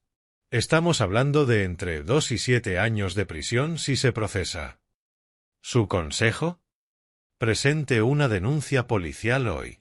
Aunque no quiera ejercer cargos, necesita ese informe en el expediente. Le protege. Si vuelven a intentar cualquier cosa con su nombre, su crédito o su identidad, tiene documentación de que ya lo denunció. ¿Y si quiero presentar cargos? Tiene motivos sólidos. Muy sólidos. Pero esa decisión es suya, no mía. Gracias, señor Foster. Buena suerte, señor Donnelly. Colgué. Miré la carta de nuevo. $65.000. A las 2 subí al piso de arriba. Susan estaba en el dormitorio doblando ropa en una maleta. Levantó los ojos cuando entré, vio mi cara, vio la carta en mi mano. Se quedó sin color. Blanca. Sin sangre. Stuart. Levanté la carta. Refinanciación con extracción de efectivo. $65.000. Mi firma. Excepto que yo nunca lo firmé. Abrió la boca, la cerró, miró al suelo. ¿Quién lo hizo? ¿Tú o Lidia? Su respuesta llegó en un susurro. Yo. Estábamos desesperadas. Necesitábamos el dinero para quedarnos, para pagar el alquiler que querías que. ¿Quién lo hizo? Yo. Silencio. Es nuestra casa, Stuart. Solo estaba accediendo al valor que tenemos. Es mi casa. Mi nombre en la escritura. Mi hipoteca que yo pagué. Y acabas de intentar robarme $65.000 falsificando mi firma en un documento legal. No era robar. Era fraude hipotecario. Un delito grave, Susan. De 2 a 7 años de prisión. Se dejó caer sobre la cama como si las piernas no pudieran sostenerla. Hace 1 hora hablé con un abogado, dije. Me aconsejó que presentara una denuncia policial. Crear un registro. Protegerme. Los ojos se le abrieron de par en par. ¿Vas a hacerme detener? Voy a presentar la denuncia. Si la proceso penalmente depende de mí. Stuart, por favor. Mantuve la voz tranquila. No voy a presentar cargos. No porque no lo merezcas, sino porque no quiero ese lío. No quiero pasar el año siguiente en juzgados. No quiero prestar declaración. No quiero que ninguna parte más de mi vida esté atada a la tuya. Ella empezó a llorar. Lágrimas verdaderas, alivio y vergüenza mezclados. Pero escúchame bien, dije. Si el lunes por la mañana no te has ido. Si vuelves a tocar mi nombre, mi crédito, mi hipoteca, lo que sea, no voy a contenerme. Voy a procesar. Voy a usar cada prueba que tengo. Sostuve la carta en alto. ¿Lo entiendes? Asintió. No podía hablar. Salí del dormitorio, bajé las escaleras, llamé a la línea no urgente de la policía de Oakdale y presenté la denuncia. Intento de fraude hipotecario. Firma falsificada. Tomaron mis datos y dijeron que un agente daría seguimiento el lunes. Tenía pruebas suficientes para hundirlas legalmente. Los extractos bancarios con los $80,000 drenados en 10 meses. Las grabaciones de la cámara de la puerta con Derek Palmer entrando a mi casa decenas de veces. El intento de fraude con la tarjeta de crédito del miércoles. Y ahora esto, prueba documental de falsificación. Podría haberlas destruido. Pero sentado en el taller esa noche, oyéndolas hablar a través de la pared, la voz de Susan, baja y agotada, las respuestas cortas y amargas de Lydia, me di cuenta de algo. La venganza no iba a devolverme 38 años bajo tierra. La venganza no iba a restaurar el oído que había perdido con maquinaria a 95 decibelios. La venganza no iba a deshacer la neumoconiosis en mis pulmones ni las cicatrices en mis manos. La venganza es para quienes todavía se importan lo suficiente como para pelear. Yo solo quería recuperar mi casa. Lunes, día 21. El plazo ya no era una amenaza. Era una liberación. Me desperté a las 5:30, igual que cualquier día de trabajo, aunque me había pedido el día libre. El hábito. 38 años de alarmas a las 5:30 no desaparecen de la noche a la mañana. Me quedé tumbado escuchando, esperando. A las 6:15 oí el camión. Un motor diésel de mudanza rugiendo mientras daba marcha atrás en la entrada. El pitido del aviso de retroceso. Luego silencio. Puertas abriéndose. Voces amortiguadas. Cansadas. Me levanté, hice café y me quedé junto a la ventana de la cocina mirando. Susan y Lydia ya estaban cargando. Un comienzo temprano. Probablemente llevaban despiertas desde las 4, metiendo en cajas las últimas cosas, sellando las tapas, poniéndoles etiquetas con el rotulador. A las 8:30 llegó otro coche. El Cadillac plateado de Dorothy. Salió, le echó una mirada a Miss Alberrado aparcado en su sitio de siempre, y la cara se le torció en algo despectivo. No llamó.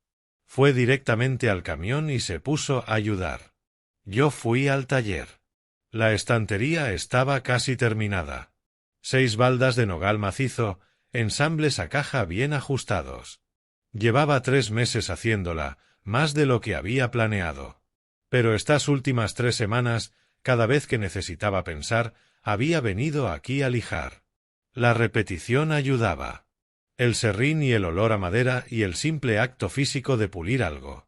Podía ver la entrada por la ventana. Los observé cargar. Cajas, maletas, bolsas de basura rellenas de ropa. El robot de cocina que Susan había comprado 2 años atrás, $400, usado quizás 2 veces. Marcos de fotos. Una lámpara. La estantería barata del cuarto de Lydia que nunca habían ensamblado bien, que siempre se inclinaba ligeramente hacia la izquierda. Trabajaron en silencio. Nada de conversación. Solo el ruido del cartón arrastrándose contra metal, el golpe sordo de cajas al apilarse, algún gruñido de esfuerzo. Dorothy hizo la mayor parte del trabajo pesado. Susan tenía pinta de estar agotada, pálida, vaciada. Lydia con la cabeza gacha, los brazos llenos de vestidos todavía en sus perchas, cargándolos al camión como si caminara dormida. Dejaron los muebles que yo tenía antes de que Susan se mudara. El sofá que había comprado de segunda mano en 1998. La mesa de la cocina con la pata coja. La cómoda del dormitorio con el cajón que se atascaba. Los platos chip del armario, blancos, funcionales, sin pretensiones. Nada especial. A las 2 me preparé un bocadillo. Pavó con mostaza. Me lo comí de pie en el banco de trabajo, sin dejar de mirar. Para las 2:45 el camión estaba cargado y cerrado. Habían bajado la puerta trasera y la habían asegurado con un candado. Los tres estaban de pie en la entrada hablando. Yo no oía las palabras, pero sí veía los gestos. Dorothy señalando la casa, Susan negando con la cabeza. Lidia con los brazos cruzados mirando al suelo. Luego Susan se giró y caminó hacia el taller. Dejé el papel de lija, me limpié las manos en los vaqueros y esperé. Llamó 3 veces. Suave. Abrí la puerta. Estaba allí con un jersey gris y vaqueros, sin maquillaje, el pelo recogido en una cola. Tenía el aspecto de tener 60 años, puede que más. Nos vamos, dijo. Lo sé. Una pausa larga. Miró por encima de mi hombro hacia el interior del taller. Las herramientas colgadas en el panel de clavijas. Los proyectos a medio terminar. Los retales de madera apilados con orden porque nunca se sabe cuándo vas a necesitar un trozo. No tenía por qué terminar así, dijo. Ni por qué empezar así tampoco. La mandíbula se le tensó, pero no discutió. Lo siento, dijo. Por las mentiras. Por todo. La creí. Creí que lo sentía. Sentía que había llegado a esto. Sentía haber perdido. Sentía tener 52 años y estar mudándose a un apartamento de una habitación en el peor barrio de la ciudad, con su hija y lo que hubiera cabido en el camión de mudanza. Pero no creía que lo sintiera por lo que había hecho. Solo por haber sido pillada. Las disculpas no cambian lo que pasó, dije. Asintió. Miró sus manos. El esmalte descascarado. La piel seca. Manos que antes habían sido suaves. Tienes mejor cara, dijo. Más ligero. Pensé en eso. Lo estoy. Espero que encuentres a alguien. Alguien que se lo merezca. No estoy buscando. Pero gracias. Un silencio largo. Susan se levantó. Tengo que irme. Solo quería decírtelo. En persona. Lo siento, Stewart. De verdad. Te creo. Creo que lo sientes ahora. Ojalá lo hubiera sentido hace 10 meses. Pero el crecimiento llega cuando llega. Caminamos juntos hasta la puerta. Susan se detuvo en el umbral. Se volvió una última vez. Si sirve de algo, al principio sí te quería. Respondí con honestidad. Lo sé. Yo también te quería. Pero el amor sin respeto no alcanza. Salió. Se giró una vez más. Cuídate, Stewart. Tú también, Susan. Lo digo en serio. La observé caminar hacia el coche. Un Honda Cívico del 2008. La pintura azul desgastada. El parachoques abollado. Manchas de óxido en los bajos. Arrancó y el motor tosió 2 veces antes de coger. Dio marcha atrás, despacio, y se despidió una sola vez con la mano desde detrás del cristal. Yo levanté la mano. Sin invitación. Solo reconocimiento. El coche giró en la calle y desapareció. Volví al banco de trabajo, recogí el papel de lija y continué con la estantería. La mente ya había vuelto al presente. Susan era ya pasado. Terminé la estantería esa tarde. 6 baldas. Lijadas a mano. Manchadas en nogal oscuro. Selladas con 3 capas de poliuretano. Iría a la biblioteca de Oakdale el lunes. Una donación. Algo hecho con mis propias manos que serviría a la comunidad. Susan había venido a despedirse. Yo lo había permitido. Los dos lo habíamos necesitado. Pero mientras pasaba la mano por la veta suave de la madera por última vez, me di cuenta de algo. Yo ya me había despedido de ella meses atrás. Lo de hoy era solo ella alcanzando ese punto. Octubre de nuevo. Un año desde que me rechazaron la tarjeta. Un año desde que todo cambió. Miércoles por la mañana, las 5:45. Me desperté solo, sin alarma, y me senté al borde de la cama con los pies planos sobre el frío suelo de madera. Estiré la espalda, sentí el dolor de siempre, el que 38 años bajo tierra me habían grabado en la columna. Las rodillas crujieron cuando me levanté. Alargué el brazo hacia los audífonos en la mesita de noche y me los puse en los dos oídos. El cuerpo no era nuevo. No había sanado. Pero descansaba. Profunda y verdaderamente descansaba, como no lo había hecho en años. Fui descalzo a la cocina y preparé el café como siempre. Tueste oscuro, 2 azúcares. El olor llenó la casa silenciosa. Salí a la parte delantera del porche y me senté en el columpio que había arreglado en marzo. Las 6 de la mañana. La temperatura rondaba los 9 grados, suficiente frío para que la hierba estuviera cubierta de una fina capa de escarcha blanca. Los cardenales estaban en el comedero de pájaros, la misma pareja que llevaba observando desde enero, o quizás una nueva. La señora Peterson paseaba a su Golden Retriever frente a mi casa y saludó con la mano. Yo le devolví el saludo. El ritmo del pueblo pequeño. Familiar. Bueno. Me senté con el café y pensé en lo que había ocurrido exactamente un año antes. La farmacia. La tarjeta rechazada.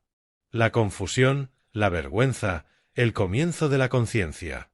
Si alguien me hubiera dicho entonces dónde estaría ahora, sentado en mi propio porche, en mi propio silencio tranquilo, ¿lo habría creído? Probablemente no. Pero aquí estaba. A las 6:30 fui al diner de Ross. El grupo del café de los miércoles seguía en pie. Llevaba casi un año. Earl, Marcus, Pete, Doc, Johnny, Ray. Levantaron la vista cuando me acerqué, y Earl señaló la silla vacía que siempre me guardaban. Stu, ¿cómo va la semana? No me puedo quejar. El cumpleaños de mi nieto es este sábado. Gran fiesta en casa. Estás invitado si quieres venir. Te lo agradezco. Lo pienso. Probablemente no iría. Todavía no me sentía preparado para el caos de las reuniones familiares. Pero que me lo dijeran importaba. Y eso también era algo. Pedimos café, huevos, tostadas. $6.50, como siempre. La conversación fluyó sola. El partido de los Steelers, las elecciones que venían, la avería del camión de alguien. Normal. Que ponía los pies en la tierra.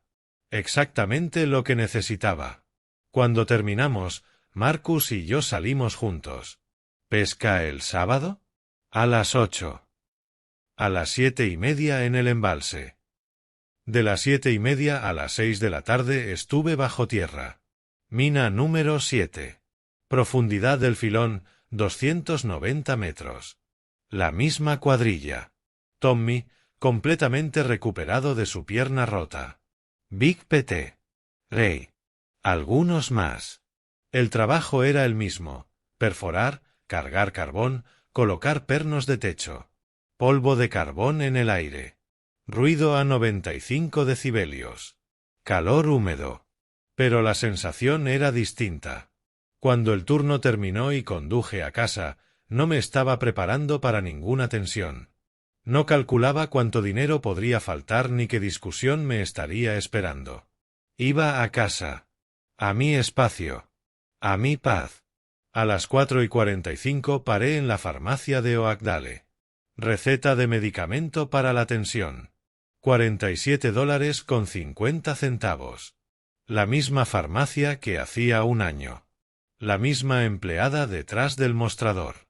Registró la receta y yo le tendí la tarjeta. Una tarjeta diferente ahora. Mi cuenta individual. La máquina emitió un pitido. Aprobada. Que tenga buenas tardes, señor Donnelly. Usted también. Una pequeña victoria. Pero seguía importando. Hace un año esa tarjeta había sido rechazada. Hoy funcionó sin ningún problema. El círculo se había cerrado. Llegué a casa a las 6:15 y entré por la puerta de atrás. La casa estaba en silencio, pero era el silencio de la calma. Preparé la cena. Pechuga de pollo a la plancha, verduras al horno. Comí en la mesa del comedor con un concierto de piano de Mozart sonando suave y el periódico desplegado frente a mí. Sin prisas. Sin nadie preguntando cuándo iba a acabar. Antes de acostarme, revisé la cuenta bancaria. Ahorros, $23.600. Deuda, 0. La última tarjeta de crédito la había saldado en julio y la puntuación crediticia había subido a 735 puntos. La estabilidad financiera se había restaurado por completo. La última llamada de Susan había sido 4 meses atrás, en junio. Nada de Lidia desde entonces. Ni un mensaje. Me di cuenta de que llevaba meses sin mirar el móvil con ansiedad. Sin vigilar las cuentas de manera obsesiva. Sin prepararme para el desastre. La confianza se había reconstruido. No en los demás. En mí mismo. A las 9 terminé lo que tenía que hacer y volví a la casa. Me duché, me puse ropa limpia y tomé el libro de la mesita. Loun Semdab. Leí 30 páginas, lo dejé, apagué la luz y cerré los ojos. La mañana volvería a llegar. La mina. El grupo del café. Los proyectos del taller. La pesca con Marcus los sábados. Rutinas sencillas que sumaban algo que se llama vida elegida, no una vida que otros habían elegido por mí. Mis manos. Mi vida. Mi decisión. Mañana me despertaría, haría café, vería salir el sol desde el columpio del porche y con eso sería suficiente. Si has llegado hasta aquí conmigo, quiero decirte algo importante. No soy ningún héroe. Soy un minero de 63 años que por fin aprendió a decir que no.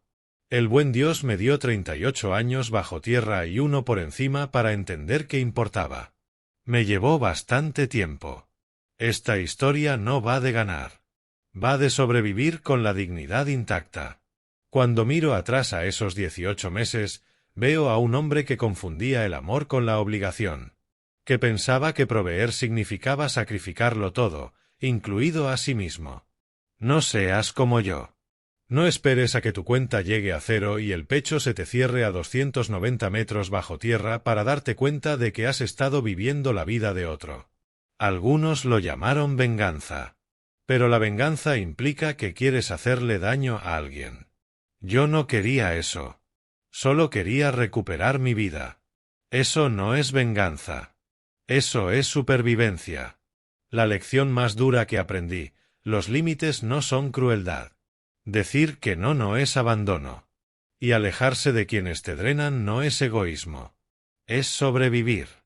En mi opinión, la familia no es un título con el que uno nace. Se gana con respeto, honestidad y cuidado mutuo. La sangre no le da a nadie el derecho de desangrarte. Si esta historia resuena contigo, o si alguna vez has sentido que eras el cajero automático personal de alguien, me encantaría leer tus pensamientos en los comentarios. Comparte este camino con alguien que lo necesite oír. Y suscríbete al canal para más conversaciones honestas sobre la vida, los límites y encontrar la paz. Gracias por escuchar hasta el final. Os lo agradezco a cada uno de ustedes. Una última aclaración.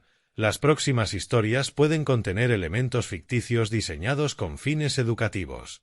Si este contenido no es lo tuyo, eres libre de explorar otros vídeos que se ajusten mejor a lo que buscas. Cuídense. Lo valen.